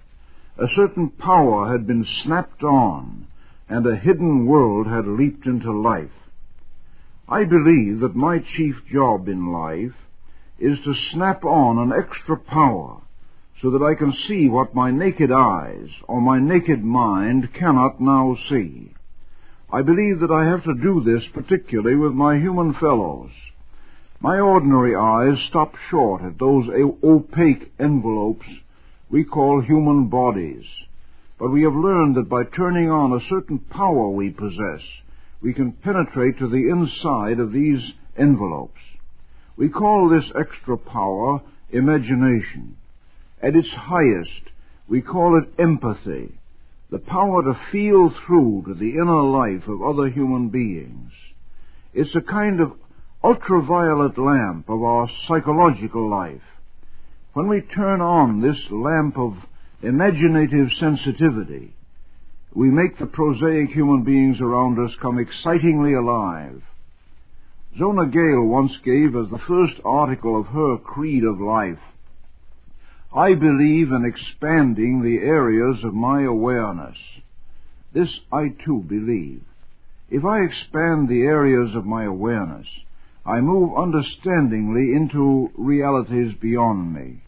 If I don't do this, if I stay ignorantly on the outside, particularly on the outside of other people, then in all likelihood I will do many mistaken things.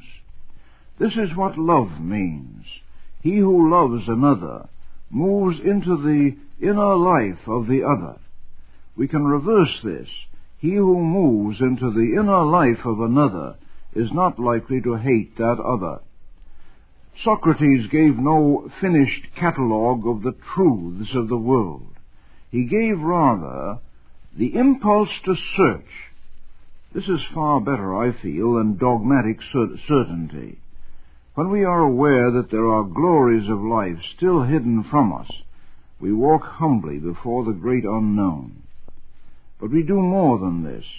We try to increase our own powers of seeing and feeling, so that we can turn what is still unknown into what is warmly and understandingly known.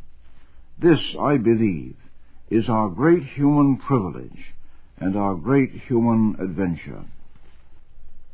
And that was Professor Harry Overstreet, author, lecturer, teacher, and we can authoritatively report a happy man, whose own mature mind has helped clarify the thinking and untangle the beliefs of an uncountable number of people in all walks of life.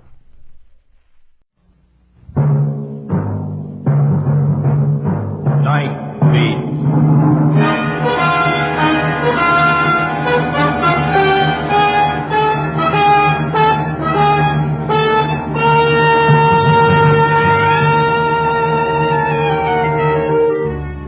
Hi, this is Randy Stone. I cover the night beat for the Chicago Star. Stories start in many different ways. This one began with a girl fighting for her life in the rapids of a rushing stream and ended in the quiet depths of a poisoned cup.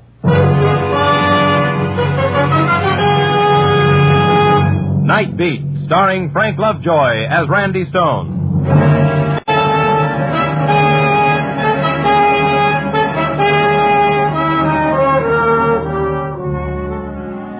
A guy in my business has to take his vacation whenever he can get it.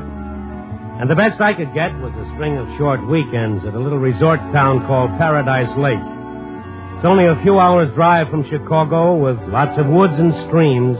It's a lovely spot located just outside my income.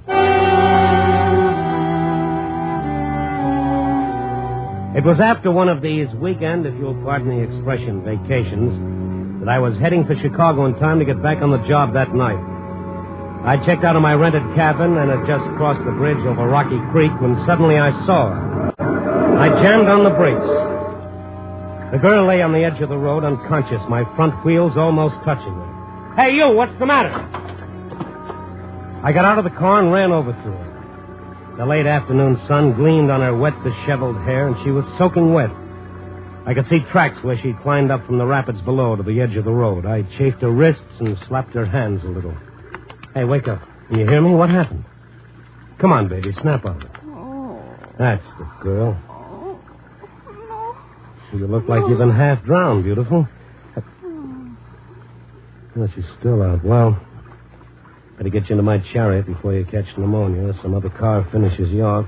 Up we go. Funny how silk clings when it's wet.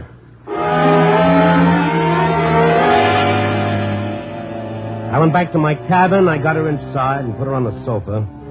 Then I started the fire in the fireplace and got the oil stove going in the kitchen. Eagle Scout Stone was doing his good deed for the day. I'd be late for the office tonight, but she looked as though it might be worth it. Who's in there? I came out of the kitchen and saw that she was sitting up, her big gray eyes wide and a little dazed. Who are you? Where am I? The name is Randy Stone. Drink this.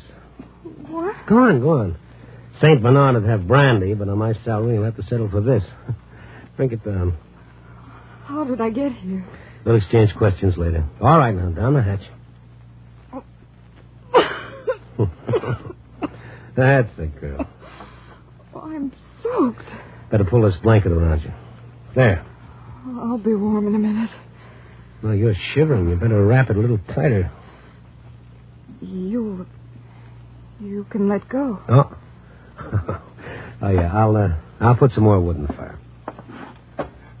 What's your name? Pat Torrance. What did you do? Slip and fall into the creek? Fall? Now, don't tell me you were in swimming, or is that a new style in French bathing suits? No, I didn't fall. All right, easy now. Now, what happened? I was pushed. You were what? She pushed me. She tried to kill me. The girl got up, one hand at her throat, her eyes wide with frightened memory. The blanket fell away from her shoulders, revealing a lovely outline all the way down. I remember. I was standing on that high bank overlooking the rapids. Yeah? Well, who did it? Who was she? I'd better go. Thanks for... Whoa, now, wait a minute. Whoa, now, take it easy. Get warm first. You'll get sick. I really must go. Francine's probably worrying about what's happened to me. I've got to get back. Francine? Francine Moore. We have a cabin on the lake. Oh, I must have been blind to have missed you all the time I've been here. We just got in today. Oh, I see. Well, whoever pushed you in certainly didn't lose any time, did she? I'd rather not talk about it. Maybe I better drive over to your cabin and get your girlfriend to bring over some dry clothes and then round up a cop on the way back. Oh, no. No, please, not the police. What's everybody got against the police? Why not? Not right now, anyway. I want to talk to Uncle Ben first. Her father. Uncle Ben? Well, he's really not my uncle. I mean, well, he raised me when I was a kid. I owe him an awful lot. Ben who? Mason. He runs the hotel here, Paradise Inn. Wait a minute. You mean Ben Mason's daughter, Margaret? Why would she want to kill you? Because she hates me. Oh, I shouldn't have listened to Francine. She said I might get a chance to rest, to straighten things out in my own mind. Then when we get here, I find Marge already on the scene. Yeah, but, Pat, what makes you think it was Marge who pushed you? Oh, it was her, all right. She's broken up my marriage, stolen my husband, and now she's tried to kill me. Well, beautiful, all I can say is that any man who'd pass you up for Marge Mason is the kind of a guy who'd marry Hetty Lamar for her money. Just what did happen? Well, I'd been walking along the creek. Uh-huh. Francine was busy getting the cabin fixed up, and I was going to the store. When I got to the little footbridge, I suddenly saw Marge standing there. I had no idea she'd be here at Paradise Inn. Why, Pat, darling. Dad said you were here, but it didn't seem possible. You and Francine together. Ed's old girlfriend sharing cabin with you. Francine Moore was never, as you put it, my husband's old girlfriend, and you know it. Really, dear? Hasn't Francine ever mentioned it? Well, no matter. There comes a period in every man's life, but she was just a comma in his. Why, you unscrupulous. How naive can you get? Ed's played the field all his life, and he always will. You never really understood him. I thought I understood you. I looked on you as if you were my own sister. I trusted you. That's what Grace used to say about you. Grace? Yes, dear, Grace Rainey. Another member of Ed's harem. She's here at Paradise Lake, too, you know. Grace Rainey? What do you mean? Oh, Why Dad is she... gave her a job as a hostess at the inn. The same big blonde cow. But you know Ed. He always did suffer from high blonde pressure. Ed was never interested in Grace. Wasn't he? Don't play innocent with me, darling. It's really jolly. You, Grace, Francine, and I, together once again in the old hometown. Old home week. All we need is Ed on the scene. And I shouldn't be surprised if he weren't on his way. What? You mean he's coming here? Come now, Pet. How corny can you get? Cut the act. You must have known he was planning to spend a few days here. Why else did you come? To get away from him. From everything that reminded me of him. Oh, please. Why don't you do the decent thing? Call it quits. Give him his divorce. Why? So you can profit by what you've done to me? I've tried to be patient with you. I've gone a long ways to try to reason. Keep right on going. Don't ever let me see you again. All right, Pat. If that's the way you want it.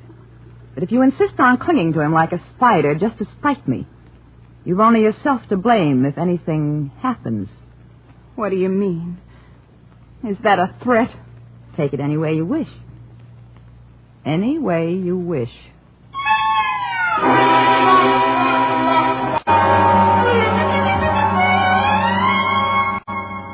And Marge just walked away and left you there?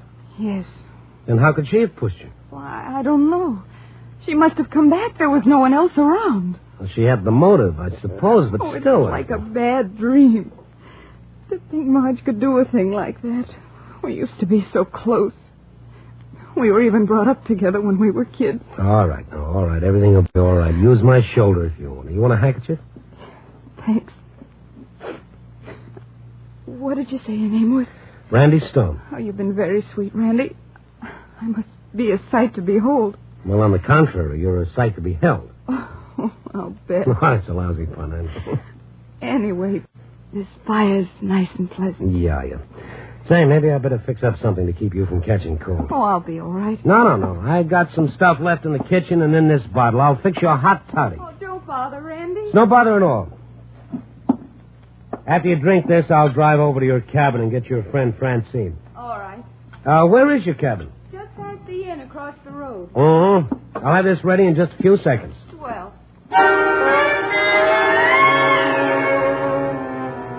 So we had some hot toddy together. I hadn't had all the ingredients, maybe, but at least the essentials were in it, and it wasn't too bad. I got her to tell me something about herself. Her struggles, her dreams, her telephone number. Suddenly I realized how late it was getting. Late? Oh, golly, it is at that. Francine will be frantic. Yeah, not to mention my boss when I get back to Chicago tonight. Your boss? Yeah, the night editor. You mean you're a reporter? Any objections? Yes, you'll put this in the paper. Oh, why not? Oh, you mustn't. It'll hurt Uncle Ben.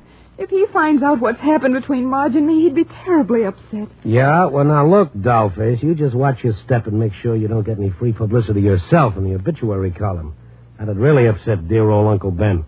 Now, you sit right here until I get back. If Marge or whoever it was who pushed you in catches you alone, there's no telling what might happen.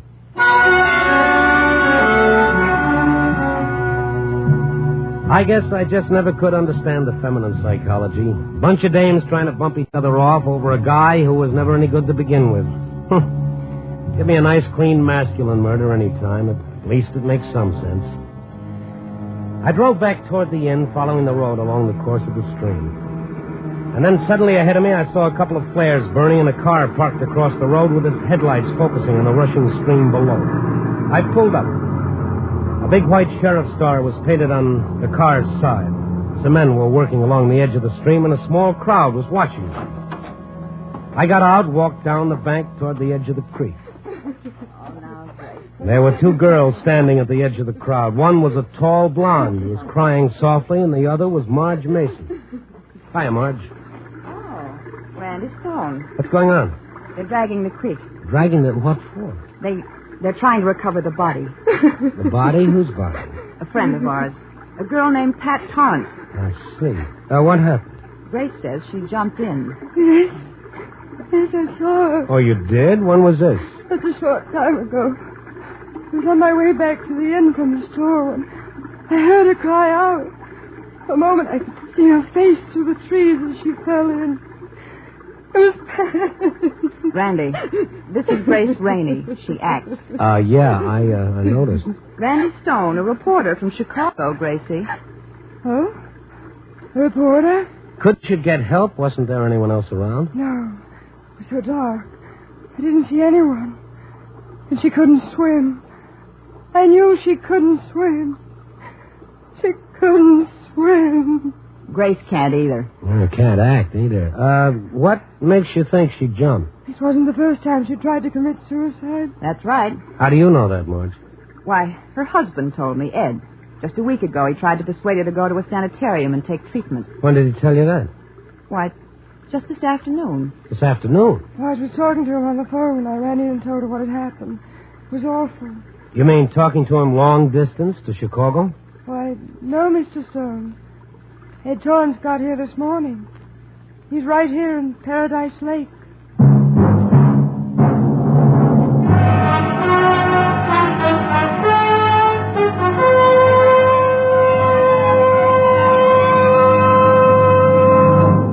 NBC is bringing you Night Beat, starring Frank Lovejoy as Randy Stone. Gloom becomes a thing of the past on Tuesday, September 19th over most of these NBC stations, when genial Art Linkletter returns to prove once again that people are funny. Check your blues at the door because there's no room for them in the merriment when the fortunate prize-winning contestants go through a wide variety of mad antics on People Are Funny. That date, September 19th. And it's important for another reason. It's the day that Fibber, McGee, and Molly and their delightful guests at 79 Wistful Vista will be back where the chimes are. NBC.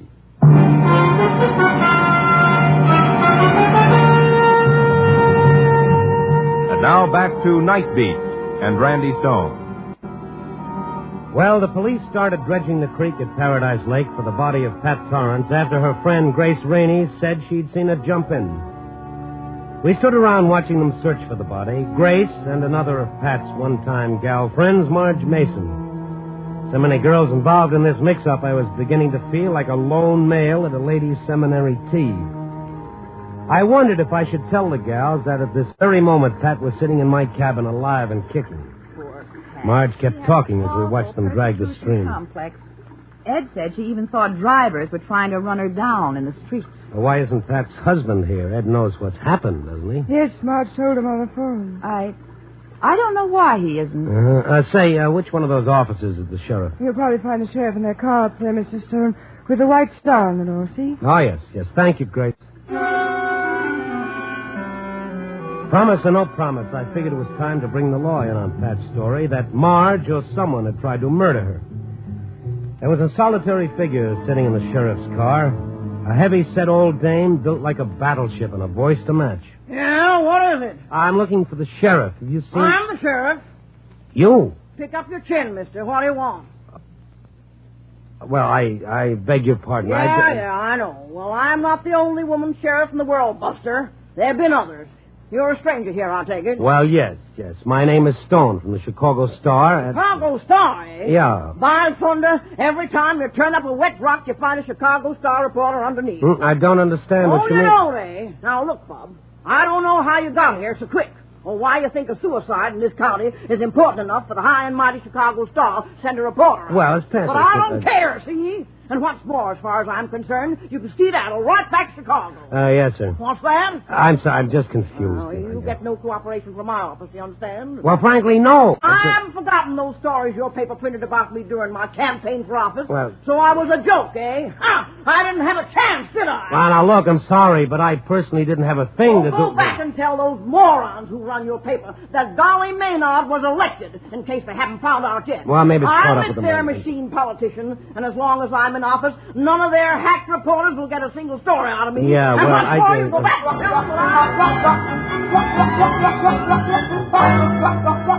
What kind of a hen house had I gotten into here? Dames.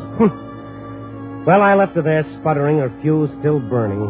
If the sheriff of Paradise Lake indicated the local level of sanity, maybe it was just as well I kept my mouth shut as Pat had asked me to. So I drove on past Paradise Inn to Pat's cabin across the road. The light inside shone through the drawn blinds. Pat's roommate, Francine, was apparently still there. I got out, walked across the road, and up the short gravel path to the cabin door. I could hear voices as I approached. Oh, how awful. How utterly awful. I know, Francine. It's hard for me to believe myself. It was Pat.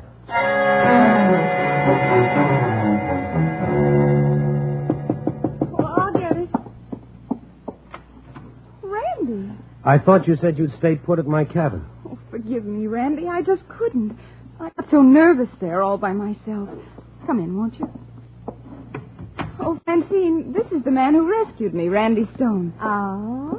This is Francine Moore, my very best friend. How many best friends can a girl have? Oh, I'm so grateful for what you've done, Mr. Stone. Pat's my dearest little old friend, and if anything had happened to her... Well, everybody else thinks something has happened to her. What do you mean? Well, when you hiked up the road, didn't you notice the crowd by the creek? The creek? No. Well, they're dragging it for your body. Oh, no. Oh, yes. How could you miss seeing it? I didn't come over the road. I cut through the meadow. I didn't want anyone to see me all wet. Oh. Well, what makes them think that Pat is told the police? No, not me, baby. They're already looking for you. When I came by, everybody thinks you jumped in. Jumped in? Yeah. Pat, you didn't. Of course not. I told you how it happened. I was pushed. Oh, Mr. Stone, did anyone see her? How would they know? Well, Grace Rainey says she saw her. Oh, Grace. You mean she says she actually saw me jump in? She seems to think she did. Pat, darling, couldn't you have just slipped and thought I tell you I was pushed. I didn't just imagine it, Francine. Why do you look at me that way? Someone did push me deliberately. Oh, now, darling, why don't you go to bed now? And in the morning, I'm sure we'll all have a more sensible outlook on everything. Listen, I'll fix you a cup of hot chocolate. Go on, dear. Go to bed. Oh, Francine, you're a love. Good night, Randy. You've been wonderful. Thanks so much for everything. Yeah, send me a medal. Good night, baby. Poor dear Pat. What does that mean? What? The way you said that. Oh, come into the kitchen. Oh, the poor darling has been under an awfully severe nervous strain the past month or two. Did you know that Ed's here, too? No. Yeah, the Don Juan husband of hers, Marge, was talking to him. Here? At Paradise Lake? Yeah. Well, why would he come here? Well, he probably heard it was open season on dames. Oh, no. Now, seriously. Well, Pat seems to think it might be on account of Marge. That's strange. Oh, would you like some hot chocolate? No, thank you. I better be on my way now that Pat's in good hands. Nice to meet you, Francine. I'll see you again sometime, I hope. Well, you never can tell. Good night. Goodbye, Randy, and Thanks again.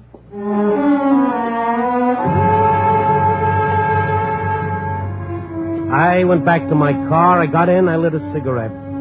I sat there for a while wondering where Ed Torrance had been when Pat was pushed into the creek. There are a lot of things I began to wonder about Ed. What kind of vitamins did a guy have to eat to get into his league? I was about to turn on my lights and start back to the inn to find him when I saw the dim figure of a girl stealing around from the back of the cabin. It was Pat. I opened the car door quietly. The dim figure halted suddenly, tense and looking my way. I couldn't see her face, but there was something about her that was different. No, it wasn't Pat. It was someone else. I jumped out, and as I did, the girl fled toward the trees, a filmy scarf streaming behind her. Wait! I ran across the road as she disappeared. I started running down the road after her, but she crossed it and disappeared into a grove bordering the inn grounds. I thought I saw her go up the veranda of Paradise Inn, and I bounded after her. There was no one around except a couple of elderly dowagers in rocking chairs. They stopped rocking when they saw me, and I asked them, did a girl just come in? A girl? Which girl, young man? A girl, any girl. Not very particular, are you? Oh, never mind. And just then, over the side railing, hurrying up the garage driveway, I saw her. I turned and ran down the steps. It was just a glimpse, the lights from the inn glinting on her reddish-brown hair as she hurried past, heading for the guest cottages and back. Hey, wait a minute. Yes? What? Marge, it was you. Why, Randy. Who did you think it was? Didn't you just come from behind Pat's cabin? Whatever are you talking about? What would I be doing there? I'm sorry. I thought I saw you. Well, never mind. What's the matter? You seen Ed tonight? Ed? Yeah. Why, no. Why do you ask? Well, I just wondered why he came here today. Well, he must have found out Pat had come here, I suppose. He phoned you said. Well, yes. Why are you asking all these questions? I'm a reporter, remember, dear? Grace is fixing some coffee at the cottage we're sharing here and back. Why not join us before you go? I wouldn't miss it. This way. So you're bunking with Grace? Yes, the inn's so crowded I had to move in with her in one of the guest cottages. The one right over there, with the lights on. Oh, yes, I see. Looks like she forgot to draw the blinds. Yes, and the window's wide open. I hope she isn't under... Well, it's a warm night. Looks like she's curled up in that easy chair for the evening. She and that telephone. That woman. She simply monotonizes the telephone. Right around this way, Randy. Mm-hmm. Why do you have to leave without at least telling me? Wait. What's the matter? Quiet.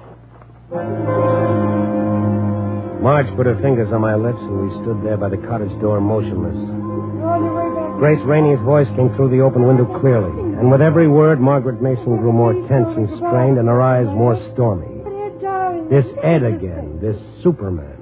Yes, I know, dear. Margarita was a bit stuffy. I can imagine how surprised you were when you called the cottage and she answered the phone. Why, of all the... Steady. Yes, I know, darling. Well, Francine's here, too, but what of that? All that water in the creek, you might say. There's nothing to stop us from getting married. Married? No, dear.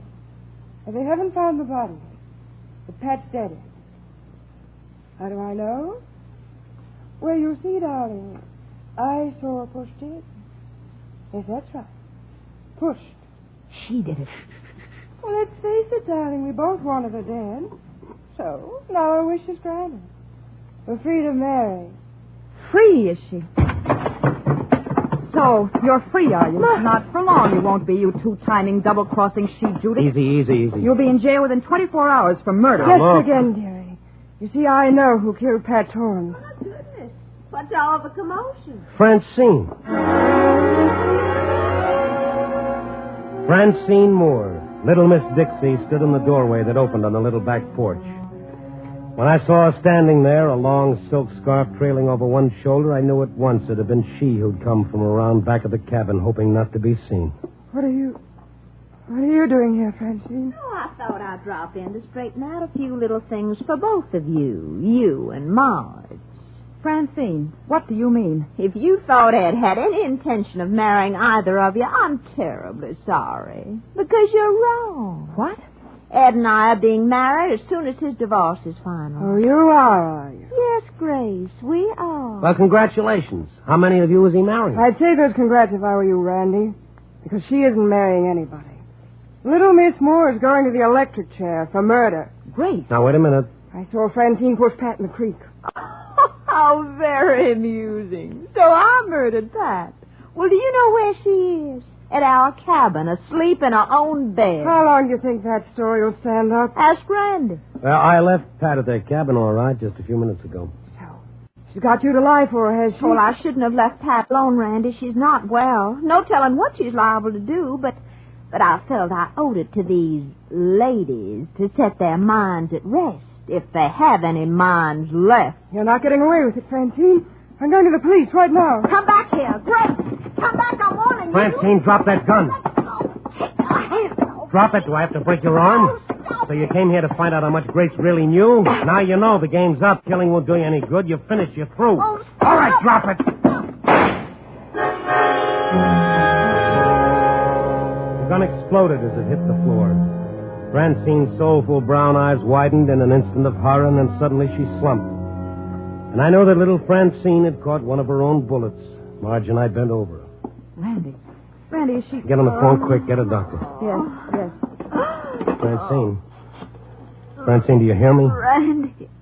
Mary, Go to Marge. the cabin. I'm in the cottage. Pat. Bring a doctor over here. Pat, what about Pat, Francine? Is she all right? Pat mustn't drink the hot chocolate. Poison. Poison?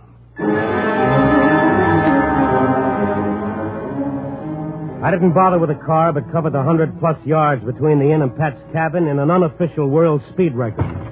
I yanked open the cabin door, rushed through the room, and into Pat's bedroom.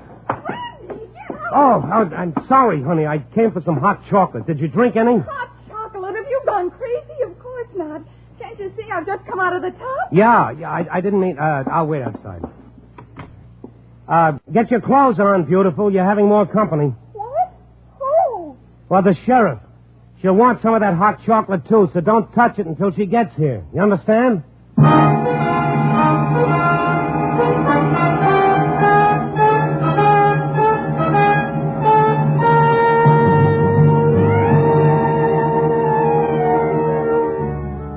Well, it's 4 a.m. in Chicago again, and tonight's story is full of women as a sultan's harem. As the French say, cherchez les dames. And on this trip, I found plenty of them, with a moral to go with each one. For Marge, hell hath no fury like a woman tripped up trying to skip with another woman's husband. And for Gracie, gentlemen prefer blondes, on the theory, no doubt, that where there's light, there must be heat. For little Francine, well, she tried to take life cheerfully, the life, that is, of anyone who stood in her way. And as for Pat, well, you don't need any moral for her. A girl with a map like she has can usually find somebody to read it. Yep. Copy, boy.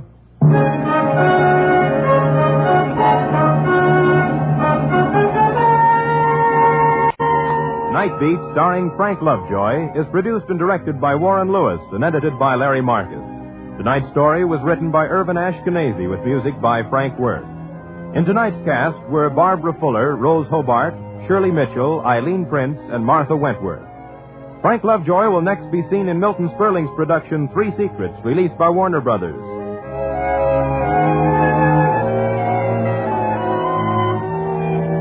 Listen next week at this time and every week as Randy Stone searches through the city for the strange stories waiting for him in the darkness.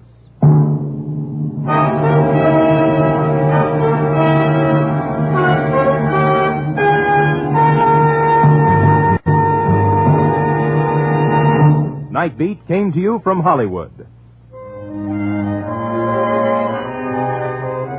3 chimes mean good times on NBC. Sunday marks the return of Theater Guild on the Air with Ros.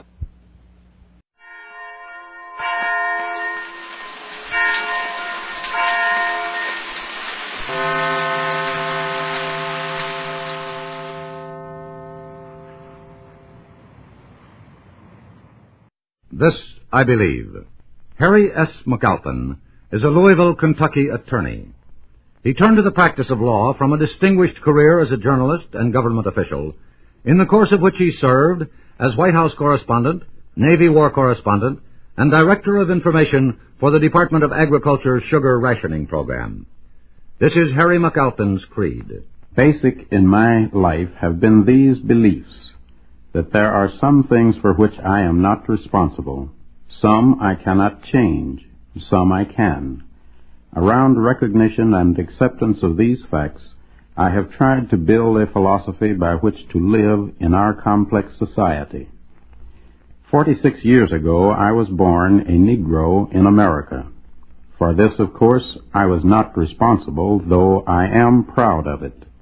I have traveled around the world and have learned from experience that I would rather be an American with an inalienable right to fight against discriminations and prejudices and injustices than to be any other nationality with a pseudo-equality in slavery to the state, unable or afraid to express or even think my dislikes or disagreements, as is the case in Russia and other communist-controlled countries.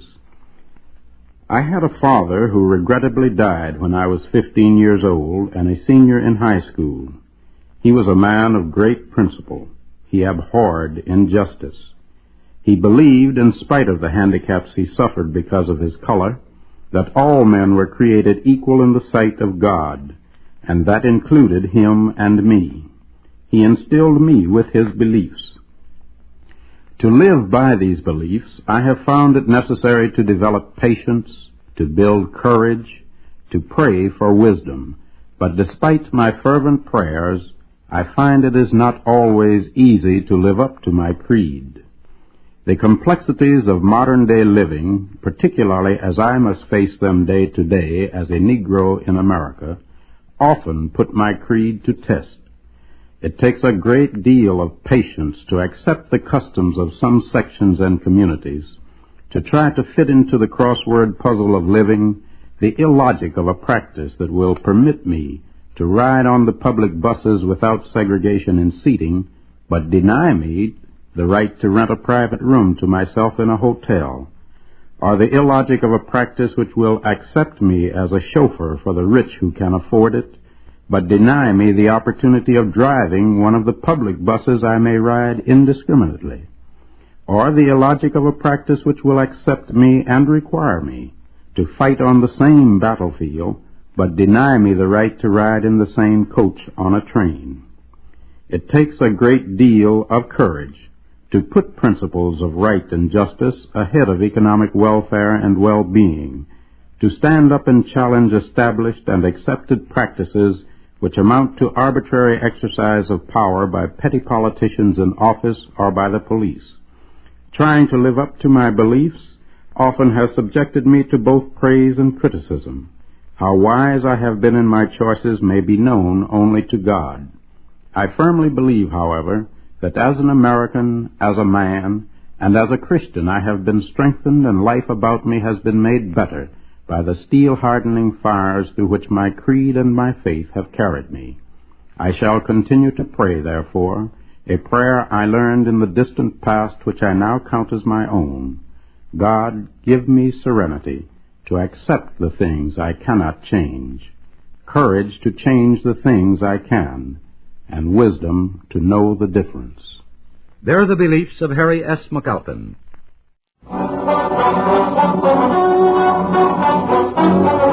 Richard Diamond, Private Detective, starring Dick Powell.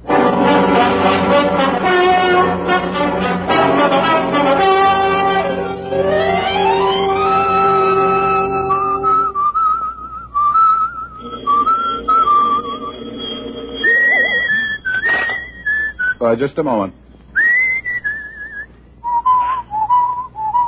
Diamond, pick up the receiver and speak to me, or I'll...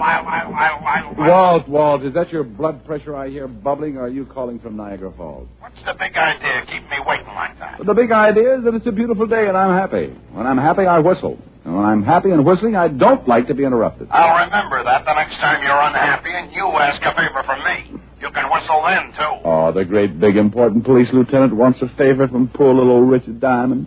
I want you to go to a funeral. Yours? No, it's mine. Say, I'll live to dance the Charleston on your grave, wise guy.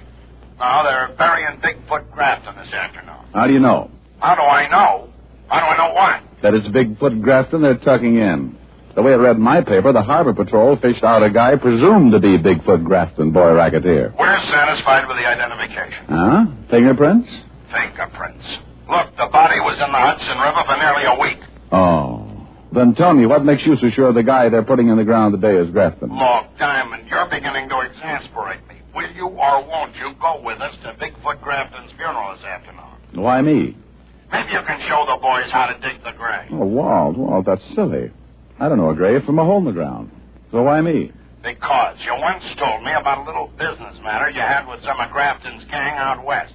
And because some of those same hoods may attend the funeral. And because if any of them do, you'll recognize them. And I can point them out to you. Say, you are a detective. Otis and I'll pick you up in about an hour. Goodbye, Diamond. Goodbye, Bright Eyes. Come on, Billy. How many times have I got to tell you this is the only thing left to do? It's all wrong, Marge. I tell you, there's no need to call in a private eye. Well, hello, girl. Who are you? The name's on the door. Your Diamond? You see something you don't like? Yeah, you.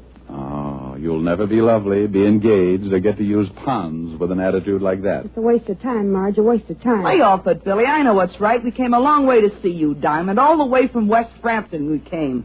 We're ducklings. Well, first impressions are so deceiving. I almost thought you were girls. Now, look, there's a psychiatrist just down the hall who... Get this, Billy. The guy thinks we're nuts. Well, maybe you are a couple of ducks, and I'm the one who's crazy. Not ducks, ducklings. Oh, well, then if you have that kind of a problem, go to the Audubon Society. You never heard of the Long Island Ducklings?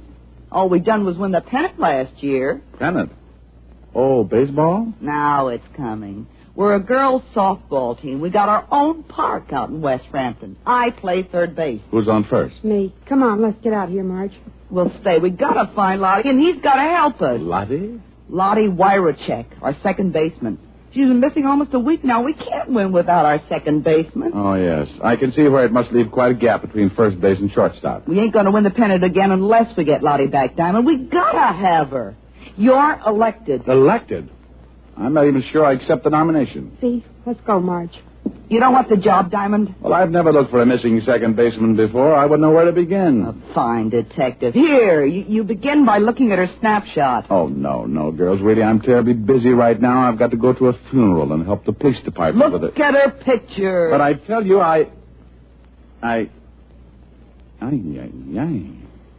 Don't tell me this is... Lottie Wyrachek. You mean a girl who looks like this wastes her nights playing second base? Yeah. Wastes, he says. Diamond, stop drooling. You take the job? Well, I'm tempted. Yes, I'm very tempted. Now let's get some answers first. Ask Billy. She's her roommate. All right. Now think back, Billy, to a day or so before she disappeared. She seemed worried about anything? Nervous? Upset? No. Why, she even hit 2 home runs the very last night she played. She did, huh? Well, I wonder if... Oh, no, that isn't possible. The Dodgers do a lot of things, but they wouldn't kidnap people. You say she's been with the team 2 years? Yeah. Diamond, what sort of questions are these? Please, Lefty. It's my turn at bat. Now, Billy, what did she do before she became a second baseman? Who knows? You'll find her for us?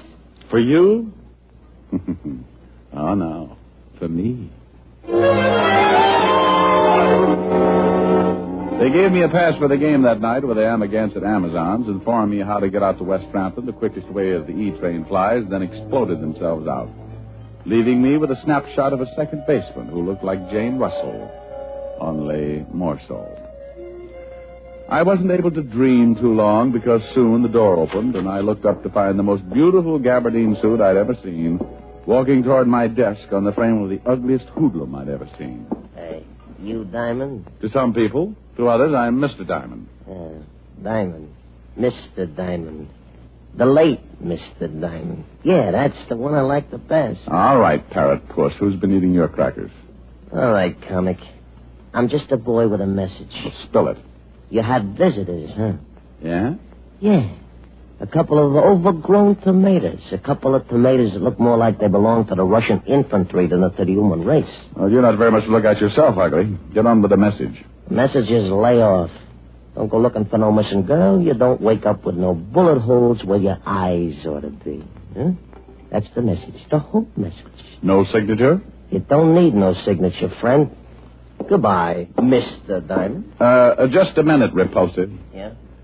I want to tell you about the last side-of-the-mouth punk who brought me a message like this without a signature. Go on. Frighten me. Go on. Hey, just stand back there, Diamond. Don't come no closer. I'll let you... Don't reach into that pocket, punk. Oh, my arm. Now, let me get it for you. Now, a Luger. And almost as ugly as you are. We won't be needing it for this game. My arm. Oh, there's your arm. Now, put it up with the other one, and I'll knock your head off. A few seconds later, when I picked myself up off the floor, I looked around for my spar mate, but he'd taken his arms and gone home, leaving me with an eye which for weeks to come would have me lying to people about walking into a door. Yeah, a door wearing gabardine.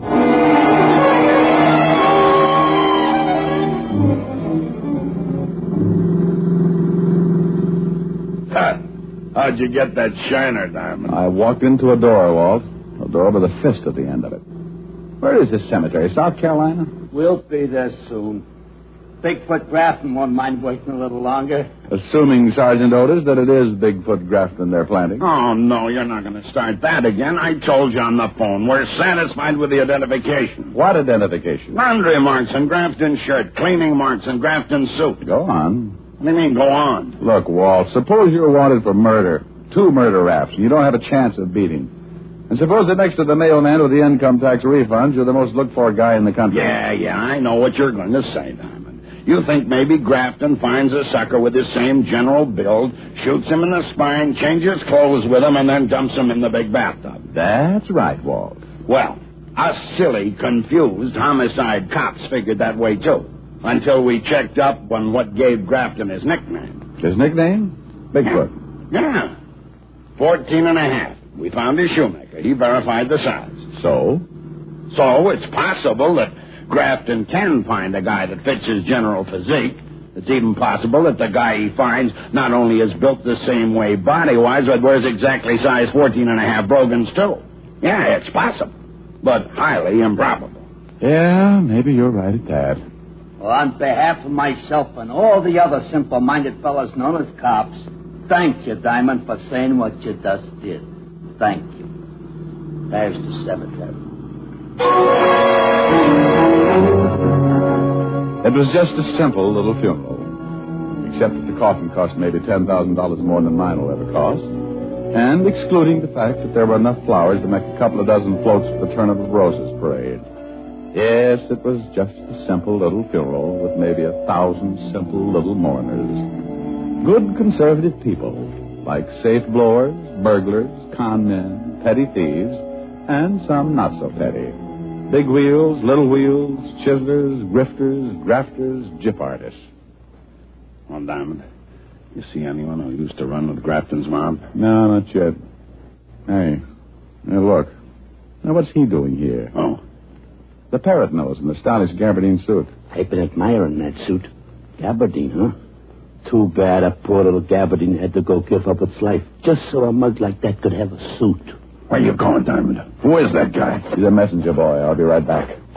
I edged my way through the crowd toward him, hoping that in view of the solemnity of the occasion, none of the pickpockets among the mourners would make use of the opportunity to swipe my suspenders. 5 yards away, he turned. He saw me and started to run. I put my head down like a sprinter and turned to follow.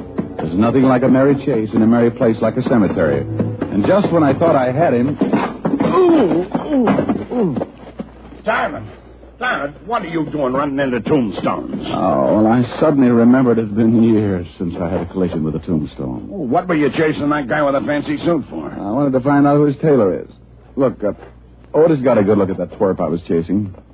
Tell him to go through Rogue's Gallery and try to identify him for me, huh? Yeah, but where are you going? Me? No, I think I'll go to a ball game. It was a good game as games go, fast and exciting, and my girls did themselves proud. 8-3. even though the girl who was playing second in place of the missing Lottie made 3 errors. After the game, I was in the corridor outside the dressing room talking to Billy, the first baseman. The one who didn't think I should have been hired to bird dog the missing girl. Look, Diamond, this is all for nothing. Lottie ain't missing. We never called on you. There's no case. Now, that's the same tune with a slightly different lyric and ugly in a gabardine suit sang to me. It's a good thing I'm stubborn. It's a bad thing, Diamond, for you. It's going to maybe cost you your life. No. No! Don't! It happened that fast. By the time I turned around to see who did the shooting, he had disappeared in the crowd. Gertie, heel. Diamond, what happened? I heard shooting. Stand back, everybody. Send for a doctor. Big rotten heel. I was on his team. Who, Billy? Who? Told him Marge called on you to find Lottie. Who, dear? They'll kill Lottie. They'll kill Lottie. Billy. Billy. Diamond. Is she? If anyone asks you who's on first, the answer is no one.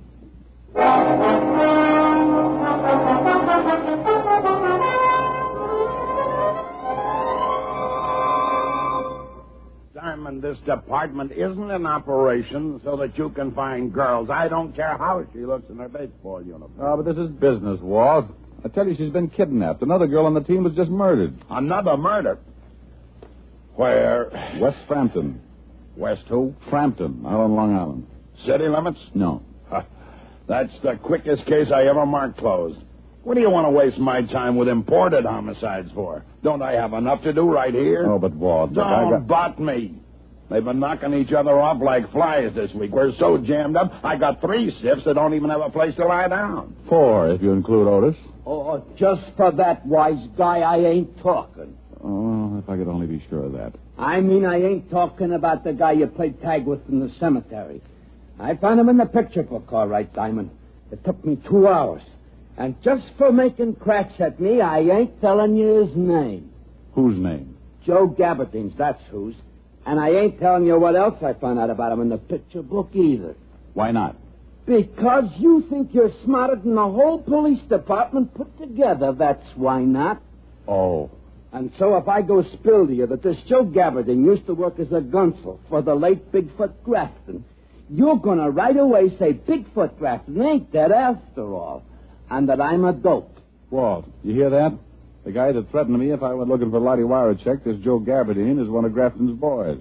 Say, who told you? Was one of Grafton's boys. Grafton's dead. No, but maybe not. Maybe all these shenanigans are part of Grafton's plot to put some sucker in his coffin and stay undercover. Sure. Maybe Lottie Wirachek knew in some way or other that the guy they fished out of the river and buried today wasn't Grafton. Look, Walt, you got to... Diamond, tell me. That name you said, the one that sounds like something spelled backwards. Wirachek? That's funny. What's funny? That's the same name as this dame's in the file missing person sent over. Only this one's name is Lottie Wirachek. So's this one, you dope. You mean there's 2 dames with a name like that? Yeah, just like there are 2 heads on a sergeant named Otis Loveloon. Now, listen here. Who reported her missing? Just for being a fresh guy, I ain't going to tell you. You ain't going to tell him what? That it says here on the file card that this doctor reported her missing. Who said anything about a doctor? Huh? You sick, Otis? You need a doctor? I ain't sick. Besides, he ain't that kind of doctor. He's a dentist. Who's a dentist? This Dr. Allman. Dr. Percy Allman. 223 Park Avenue. So? What do you mean, so? What about him? What do you mean? What about him? Well, you brought him into the conversation. Dr. Percy Allman. You said 223 Park Avenue. What made you mention him if you don't have anything to say about him? He's the guy who reported this Lottie whatchamacheck missing, you dope. Gee, Diamond, are you dumb?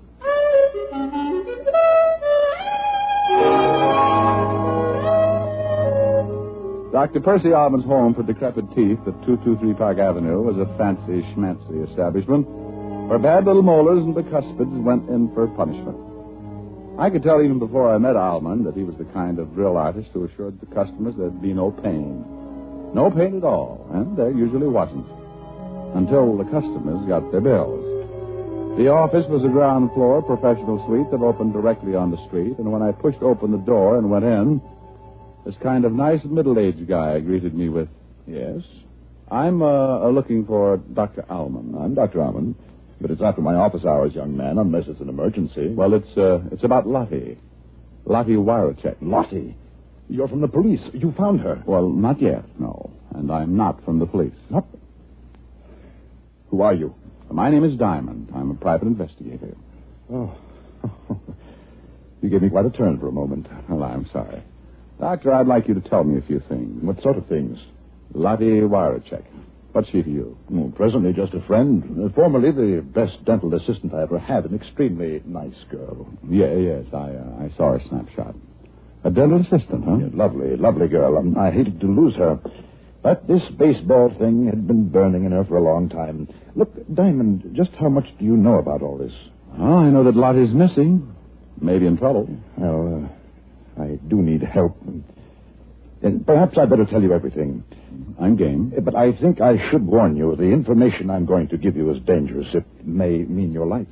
Well, I'm still game. Maybe not as much as a few seconds ago, but... Very well. A year or so ago, I had a patient, a man who called himself Dunn, George Dunn. And then you found out that Dunn wasn't Dunn at all. That he had very big feet and he was a racketeer named Grafton. Yes. You're very clever, Diamond. It was a dental chart he wanted. He threatened me. I felt that if I ever gave it to him, he'd feel the necessity for killing me. So I gave the chart to Lottie to keep... It happened so fast I barely had time to leap behind a chair. 1 second, the doctor and I were talking. The next, everything was bedlam and confusion. And blood and death and anger. My anger. The doctor had caught one smack between the eyes. And I got mad, shooting mad. I charged out of that office maybe 10 seconds behind the killer, just in time to see him get into a car and melt away into the traffic. He headed east, then south, and east again, then stopped at a crummy-looking building and went in. And that's when smart, shrewd, clever private detective Diamond climbed the drain pipe, tore his pants, looked inside a second-floor window, saw a girl tied to a chair, and, like Lochinvar, broke in to rescue the fair second baseman in distress. Lottie? Look out! Oh, this was getting monotonous.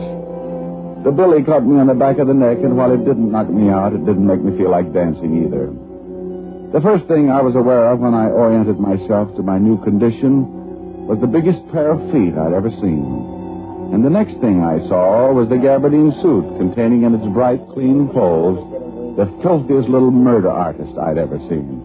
So I made like a possum and pretended I was asleep. So, say, Grafton, I told you this shamus followed me. I want him. He's all yours, Joe, I promise, but later. Why later? Why wait? Because I gotta get that dental chart, that's why. Now that you've rubbed out the dentist and that goofy Billy the ball player, that chart's the only thing in the world that can prove Bigfoot Grafton's still alive. So why does that have to hold up Diamond's execution? Because maybe he knows where the dental chart's hid. I'm giving up on the dame here. She'd have told us long ago if she knew. If Diamond knows, he'll talk. Even if he don't know, he'll talk. And scream, too. Later, Joe. And put that big sticker back in your pocket. I don't hear you, Grafton. This Diamond made me unhappy, and I don't like to wait. I said put that knife away, Joe. I still don't hear you. All right, Joe. I knew this was the only chance I'd get. They were too busy showing each other their fangs to give me their undivided attention. And so the possum stopped playing possum and made a stab at playing tiger. The act started with a well-aimed kick to what the fight reporters call the midsection. And the gabardine suit folded limply and sagged to the floor like it didn't even have a man inside it. And that's when Grafton pulled the gun, and that's when I made a grab for his knee. And you guessed it, there was a shot. And then there was a punch that made a mess out of a jawbone. And I'm happy to report that this time it wasn't mine. Oh, you're wonderful. What's your name? Well, honey, my name's Diamond. Diamond? Yes, dear, and believe me, a diamond is a girl's best friend.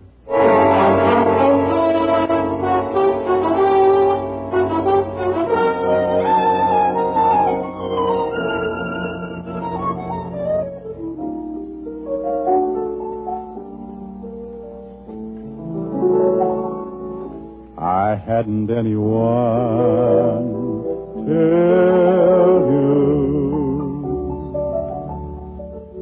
I was a lonely one till I used to lie awake and wonder if there could be a someone in the wide world just made for me. Now I see I had to save my love for you.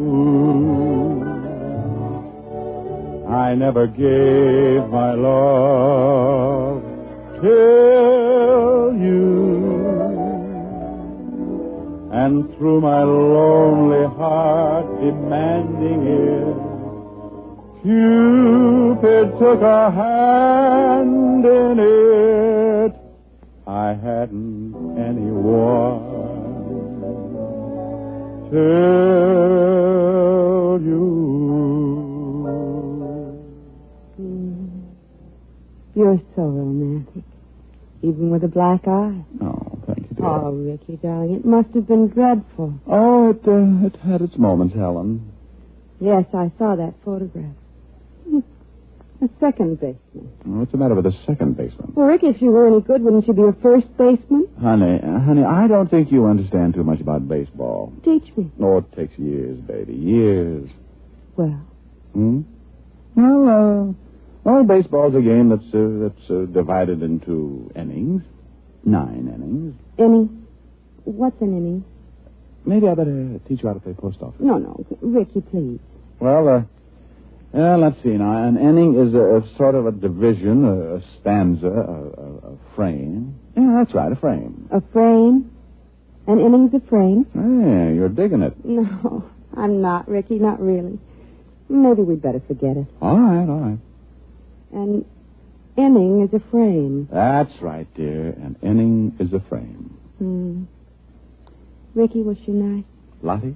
Mm-hmm. Well, I'll say this for her. She sure had a beautiful inning.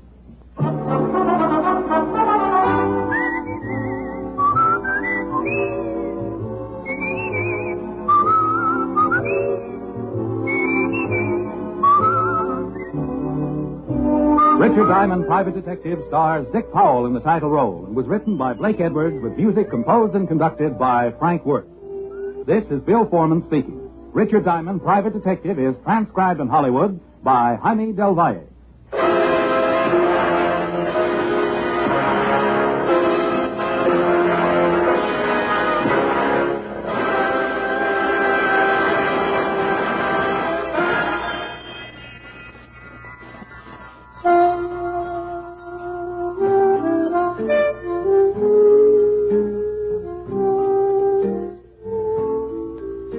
Richard Diamond, Private Detective, has come to you through the worldwide facilities of the United States Armed Forces Radio and Television Service.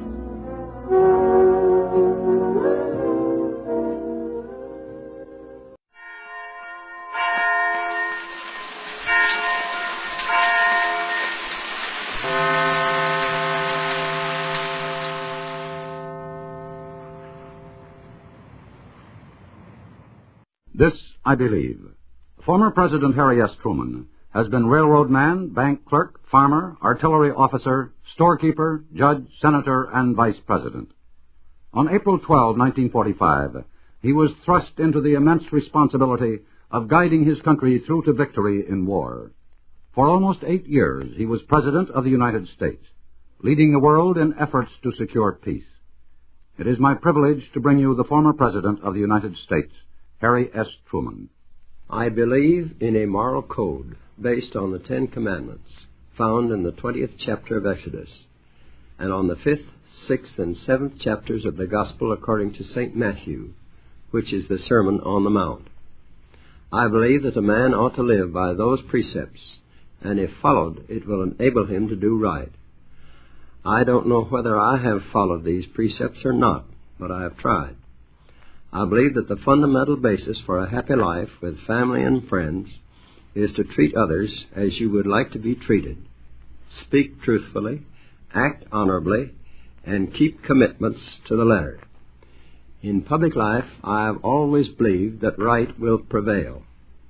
it has been my policy to obtain the facts, all the facts possible, then to make the decision in the public interest and to carry it out.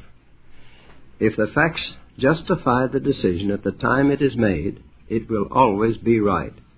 A public man should not worry constantly about the verdict of history or what future generations will say about him.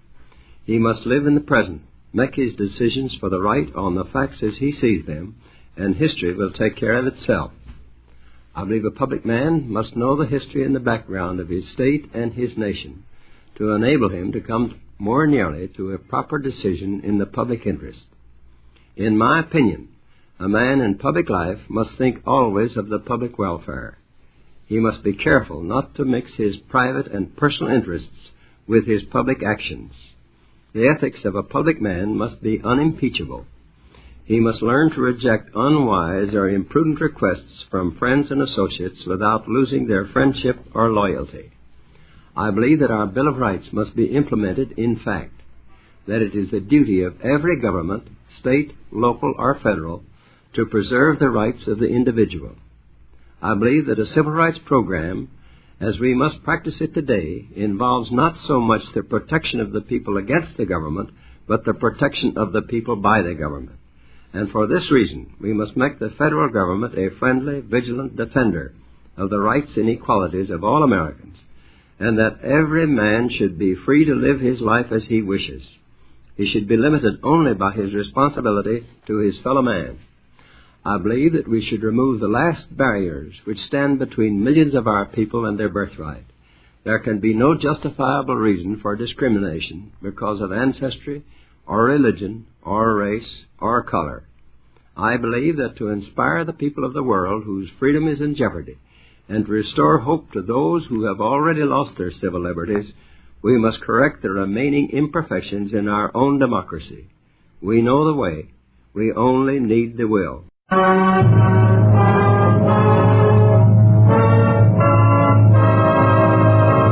The Mutual Broadcasting System proudly presents the new series of Mr. District Attorney.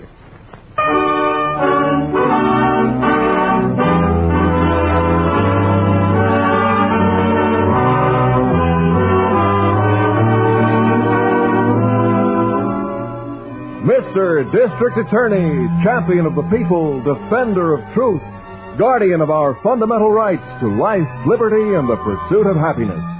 Mr. District Attorney, transcribed, starring Jay Johnson in the title role, Len Doyle as Harrington, and Vicky Vola as Miss Miller.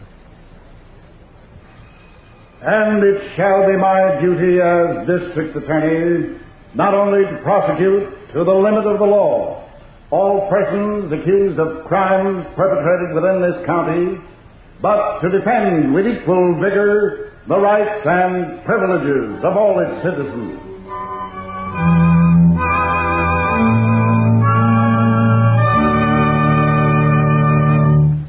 In a moment, Mr. District Attorney and the forgery-proof note. But first, if you're a teenager or older, you can play a vital part in the defense of our country. How? By joining the Ground Observer Corps. The Ground Observers have been set up to supplement the radar defenses of our country. If we're not to be caught unprepared, we must act now. The Ground Observers are located on the east and west coasts and in the northern Middle West. When the Ground Observer system is extended to the rest of the country, 300,000 more volunteers will be needed. Now, these volunteers contribute a few hours of their spare time each week, an average about 4 hours as usual. All Americans from teenage up are eligible to become sky watchers. No matter where you live, a bombing attack would affect you. If Los Angeles, Chicago, or New York were attacked, it would affect every farmer in North Dakota and miner in Montana. So why don't you join the Ground Observer Corps? Write or telephone your nearest Civil Defense Center. This message was brought to you as a public service.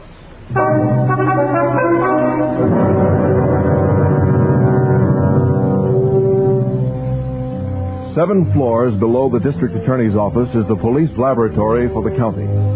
It is here that a state-employed chemist and spectrograph expert bends over his work with nerve-wracking concentration.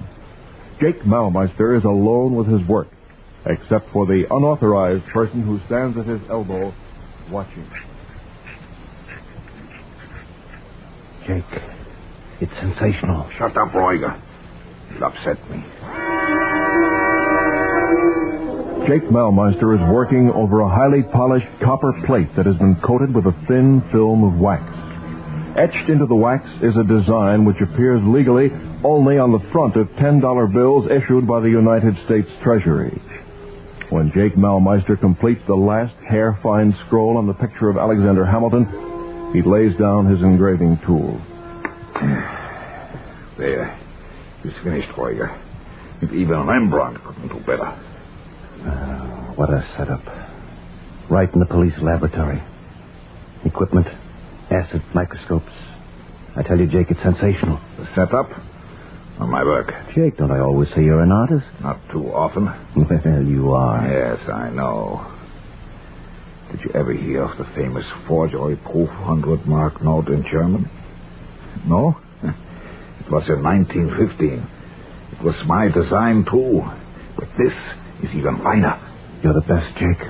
The best there is. Which is naturally why the state hires me as laboratory expert. Sure, Jake. But now, Roiger, suppose we discuss payment. Half now, half when the plates are delivered. When can we start printing? The plates will go into the art bath tomorrow night. Couldn't you finish them now? Oh, please, it's after midnight. I'm tired. And I need a drink. Yes. You nearly always do, don't you, Jake? Pay me, Roiger. Now. Okay. 2,500 now. 2,500 more when you deliver the plates. Thank you, Roiger. You have everything else? Shover's set up in 8 key cities. The paper is particularly good. How did you get it? It's my secret. In all forgery cases of banknotes or bills, it is usually the paper that is wrong. You can always find somebody who'll get you anything, provided you can pay for it. Think of it, Jake. $24,000 a day. Yes. Day after day after day. Hey, Jake, you sure you don't want to come in with me? I am an artist. I am not a crook. Splitting hairs, aren't you? I was commissioned to do a work of art for a fee. That is all. This work of art is right. I never figured a forgery could be this perfect. Forgery? This is not a forgery. This is an exact copy. Perfect and flawless. They will never be detected. They are not just identical with the real thing. They are the real thing.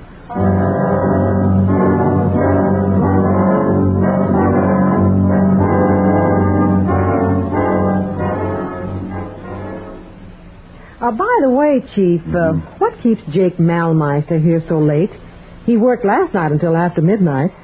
And what were you doing out until after midnight, Miss Miller? Oh, now look, I came past the building in a cab on my way home from the theater. Oh. The lights in the police lab were on. I saw Jake through the window as he was leaving. As a matter of fact, I'm worried about Malmeister. Oh? Yes, he's been a lot of help to me on a lot of cases. Worried, Chief? But he's been drinking on the job.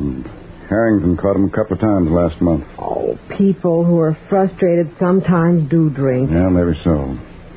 And this last week I've been piling work on him. All the documents from the Riordan case say nothing, a couple of hundred infrared photographs of the powder marks on the girl's clothing. Oh, he's such a sad little man, so lonely. Say, Chief. Yes? You know, you work so hard yourself that sometimes you forget other people aren't able to keep up with you. Now, there's nothing helps a man's morale like a little pat on the back now and then. It's 5 o'clock. Let's go down to the lab and say goodnight to Jake. Okay, let's go.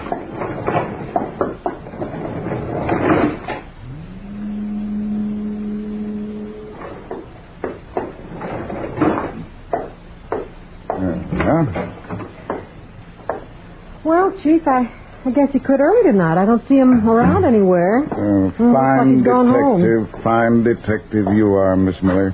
What do you mean? Well, there's his hat and coat. He's probably gone out for a quick one. Say, have you ever taken a good look at his books? Oh, never have. Yeah, take a look at this. Photography by polarized light. And differentiation of inks and their chloride and sulfate migration. Golly. Forensic chemistry and charred documents. Mezzo tin engravers to 1850. Well, quite a reader, isn't it? Yeah. Say, look at this one. The Life of Rembrandt. The Life of Rembrandt in a police laboratory. Poor Jake. Yes, he wanted so much to be an artist that he... Yeah. What, Chief? He's hollowed out the inside pages of this book. And look.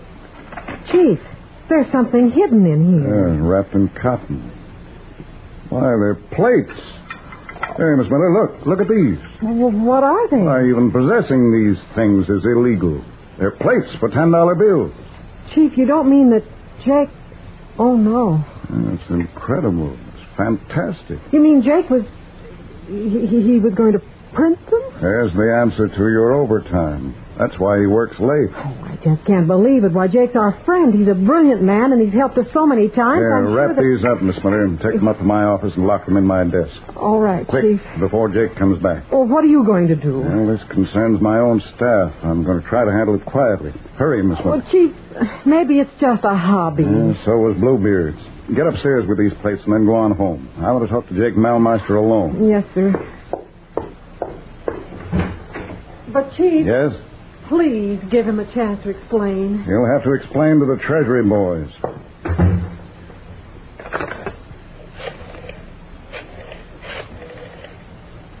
Hello, Harrington.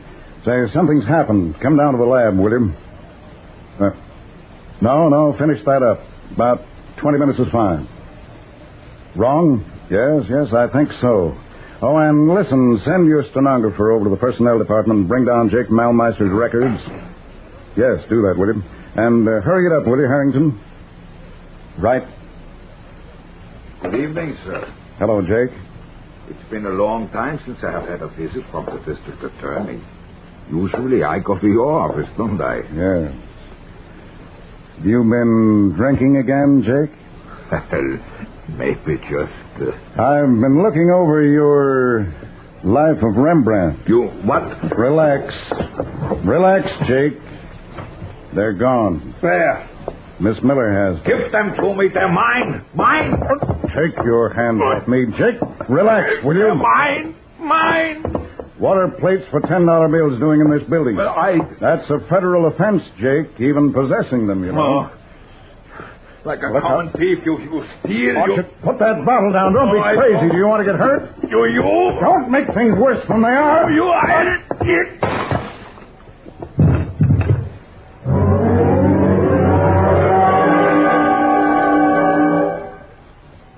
Mr. District Attorney continues in just a moment. But first, there's something in the air, something new in Mutual's air.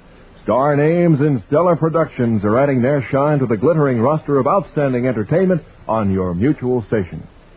Such famous luminaries as Madeline Carroll, Arlene Francis, and Betty Clooney bring you programs that run the gamut from serious drama to gay humor to popular music.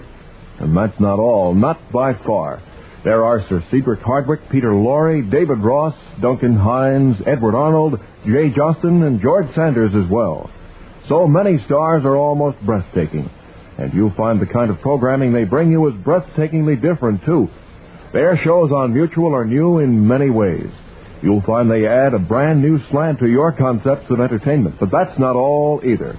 Your own favorite time-tested stories and characters are not neglected. So remember, it's your Mutual station that has something different. Stay tuned throughout the day, throughout the week, and hear for yourself over most of these stations.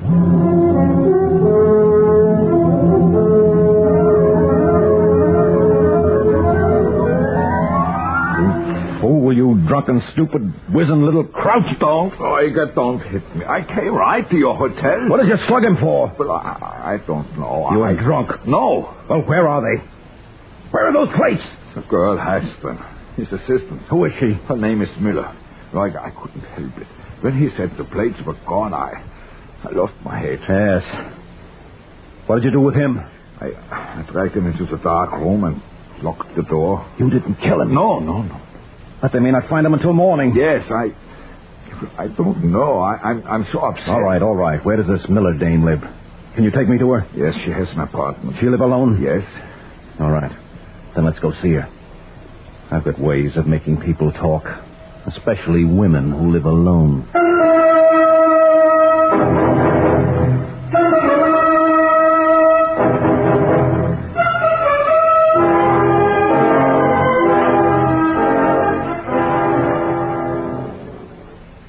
Why, Harrington, I don't know where he is. I just got home myself. I left him in Jake Malmeister's office. Sure, yeah, that's where he told me to come. When I got there, he left. Well, he may have gone out with Jake. There's been some trouble. Trouble? Trouble with Jake, but I know the chief's all right. Jake Malmeister couldn't hurt a fly. Yeah, was Malmeister drunk? Say, Harrington, there's somebody at the door. I'll call you back. And don't worry. I'm coming.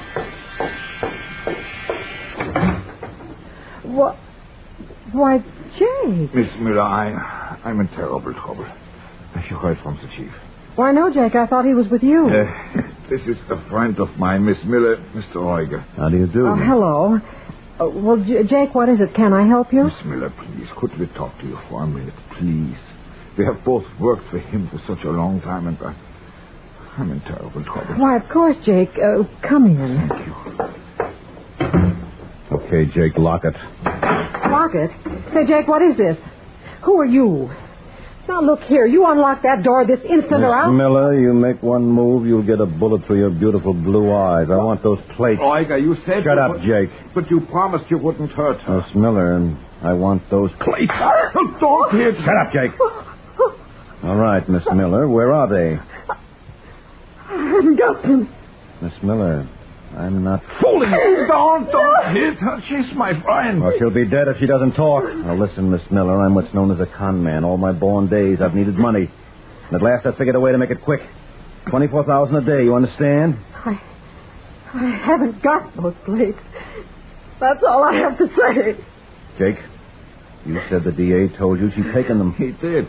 Please, Miss Miller, tell us. I don't want him to hurt you anymore. See, it's taken me a long time, Miss Miller, but at last I found an artist. I got a whole organization set up, all ready to push those bills. So I want those plates, Miss Miller, and I'm going to get them. Are you? You're going to talk in the next 10 minutes. Or, baby, you're never going to talk again, ever. I'm going out in your kitchen and put on the kettle. You know what happens to a lobster. Well, baby, have you any idea what I can do to you with boiling water?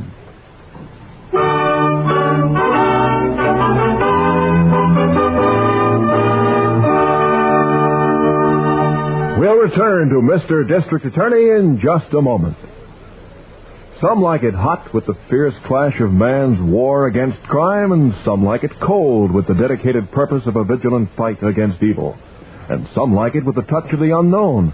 But practically everybody likes a good mystery. And Mutual brings programs to suit any preference. There's Counter Spy, the spine-tingling exploits of David Harding in his everlasting battle to preserve our country's security. High Adventure stars the adventure hero George Sanders, while Bulldog Drummond presents the suave and sophisticated private detective played by Sir Cedric Hardwicke. And with his own unique brand of hair-raising narration, Peter Lorre brings Nightmare. With great stars and great shows, you can't go wrong when you dial Mutual for mystery. Walk hand in hand with suspense, danger, and intrigue. Hear Counter Spy, High Adventure, Bulldog Drummond, and Nightmare every week over most of these stations. Oh, what have I gotten her into? Yes, hello. At the district attorney? That's right. Want to talk about Miss Miller? Yes. Want to keep her alive? Of course I do. Play it smart? If I have to. Believe me, smart boy, there's no other way. You pull the racket-busting routine on me, and your girl Friday will get it. I'm not fooling. I know you're not. So you'll cooperate? I'll cooperate. Be on the 3:15 train for Bennington City tomorrow afternoon. That's Sunday. I know the days of the week. I learned them in school. Yeah, Yeah, but did you learn what's good for you? I think so. All right, sit in the last car on the north side next to the windows. If you're alone and everything looks on the level, I just might sit beside you. But if you're not alone... Yes?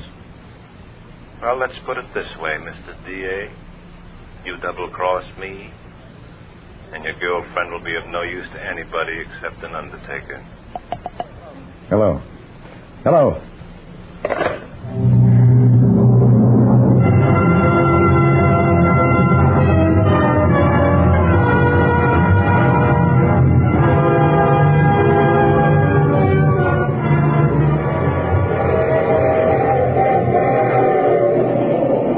Well, if it isn't the district attorney. Hello. Mind if I sit down? Go ahead. Thanks. Hey, want to get right to the point? It's usually the quickest way. I had to use some boiling water on your girlfriend. That shakes you, doesn't it? Yes. Smart kid, isn't she? I think so. Worked for you a long time, hasn't she? Yes. Well, if you want to see her again, no funny stuff. You get it? Got it. She says you gave her the plates in Malmeister's office. Right. She took them to your office, locked them in the desk. Right again. They still there? No. Where? In my pocket. Oh, yeah? Mr. Alexander Hamilton's picture is pressed against my heart right now. Can I have them? Why not? Here, wrapped in my handkerchief. Guaranteed, not even scratched. You do think a lot of this Miller dame, don't you? Yes, I do. You sure do. Hey, there's only one plate here. That's right. Where's the other one? Checked. You know, in a check room. The main baggage check room on the ground floor of the railway station. And the claim check? In an envelope. I mailed it. Where to? To the district attorney's office. Smart, aren't you? I get by. When Miss Miller walks into my office, I'll give you the claim check. It's sort of life insurance. At the moment, neither one of us can get the plate. That makes Miss Miller a lot safer, doesn't it? Could be. I know your type. I know exactly what your next move will be. Character, aren't you? In fact, I kind of like you. I'll see you again. Yeah. I'll call you. Don't worry. Don't you. So long. Oh, mind giving me back that handkerchief? Miss Miller gave it to me. Sentimental value. Yeah, sure. Here. Thanks. Too bad I can't trust you. You have no other choice. When Miss Miller is safe, you'll get that claim check. Take it or leave it. I may leave it. But stay close to your phone tonight.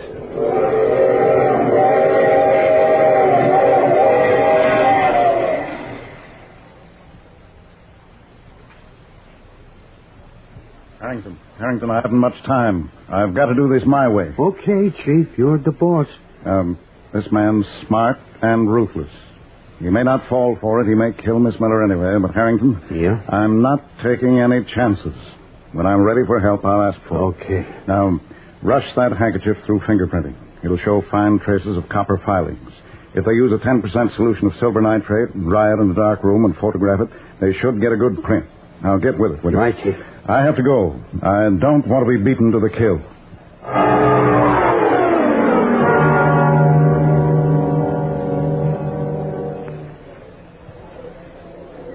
Oh, boy. Yes, sir? Is this the main check room in the station? Yes, sir. You work here all the time? Yes, sir, I do. Be interested in $1,000 real easy? Maybe. Why? There's a parcel I want. Checked here? Yeah, a small one, about so by so. Want to let me look for it? I got $1,000 in small bills in this pocket. It's yours for 10 minutes in that check room. How about it? Down that hall. Take the first turn to the left. You'll see a door marked check room. Keep out. It's the back way in. The door open? It will be in 30 seconds. Look around in the first 3 stalls. That's where anything small would be. The other stalls are for luggage.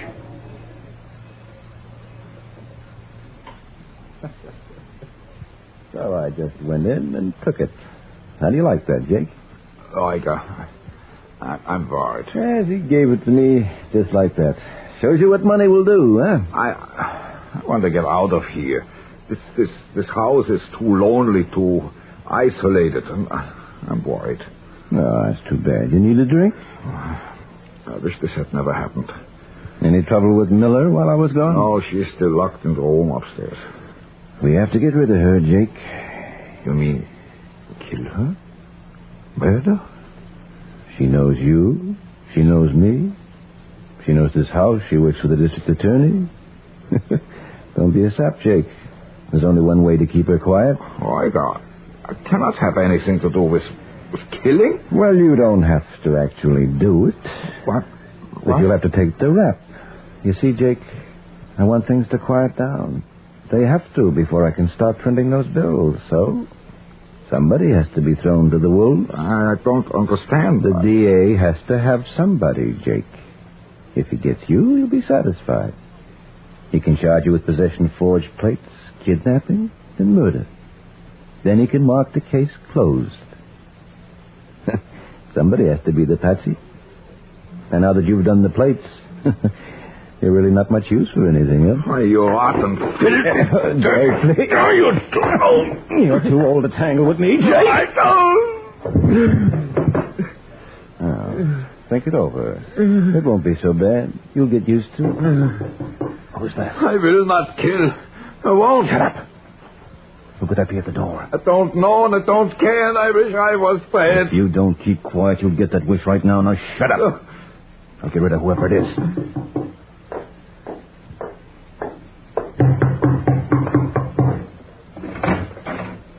Hello, Roger. Now, listen, I think I'll step inside if you don't mind. I was wondering if a friend of mine was being kept in this house against her will. The answer is no. Sure? Sure. How did you find me? Well, you see, Roger, I got back from Bennington City quicker than you did. I had a police car following the train. You had to wait 2 hours, and I didn't. That gave me time to do a few little jobs here and still be at the check room when you got back from Bennington City. You get it? It follows. I didn't think you'd bite, but you did. I watched the whole operation at the check room and then followed you here.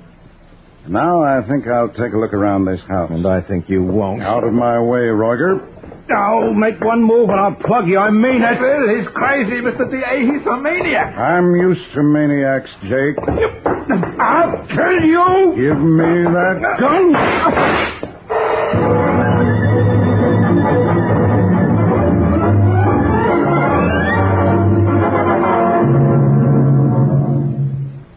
Back to Mr. District Attorney in just a moment. You know, one of the most important obligations of us here at home is to help keep the morale of our servicemen high. And one of the best ways to do this is by writing letters to them regularly and often. Now, this applies not only to the men in Korea, but also to those in other areas overseas, where mail call often is one of the few diversions. There are millions of American servicemen stationed all over the world, in Korea, Japan, Hawaii, England, France, and many other places. There are Navy units on duty on nearly all seas and in port throughout the world. And occupation duty is often dull to men anxious to return home, and the arrival of mail is one of the few bright spots in their day. It's one of the greatest gifts in the daily lives of these men to receive letters at mail call from relatives and friends. This campaign is to urge people who know a serviceman overseas to write to him. If you're a relative or friend of a serviceman, why don't you write to him today? Make his mail call something to look forward to. This message is brought to you as a public service.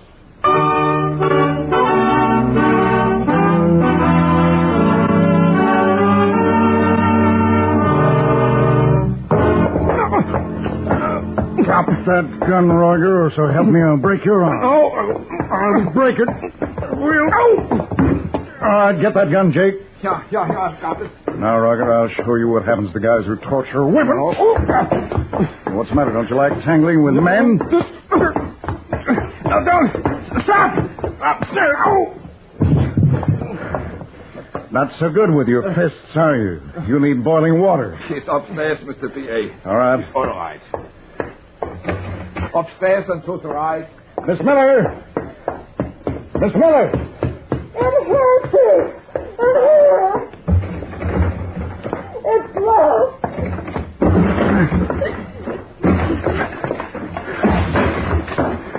Oh, gee. You're all right now. Thank you. It's all right.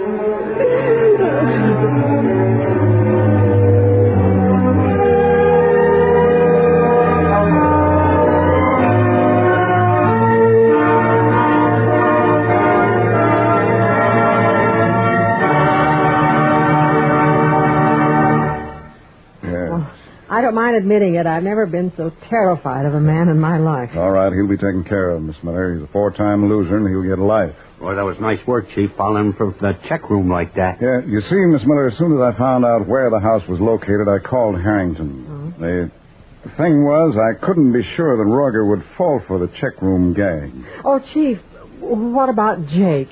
Well, I've turned the plates over to the Treasury boys. I don't know. 5 years, maybe 10. He's throwing himself on the mercy of the court and pleading guilty. Hey, we better pick up that boy in the check room. Taking a bribe? Giving a parcel out with no claim check? Well, I think we'll let him keep that, Harrington. Huh? Roger's $1,000. What? Yes, I set that up with him beforehand, Harrington. You know, he's a nice kid and wants to grow up to be a district attorney.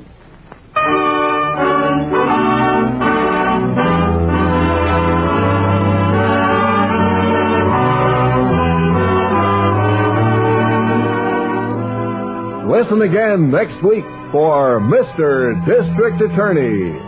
Our stars are Jay Johnston in the title role, Len Doyle as Harrington, and Vicky Vola as Miss Miller.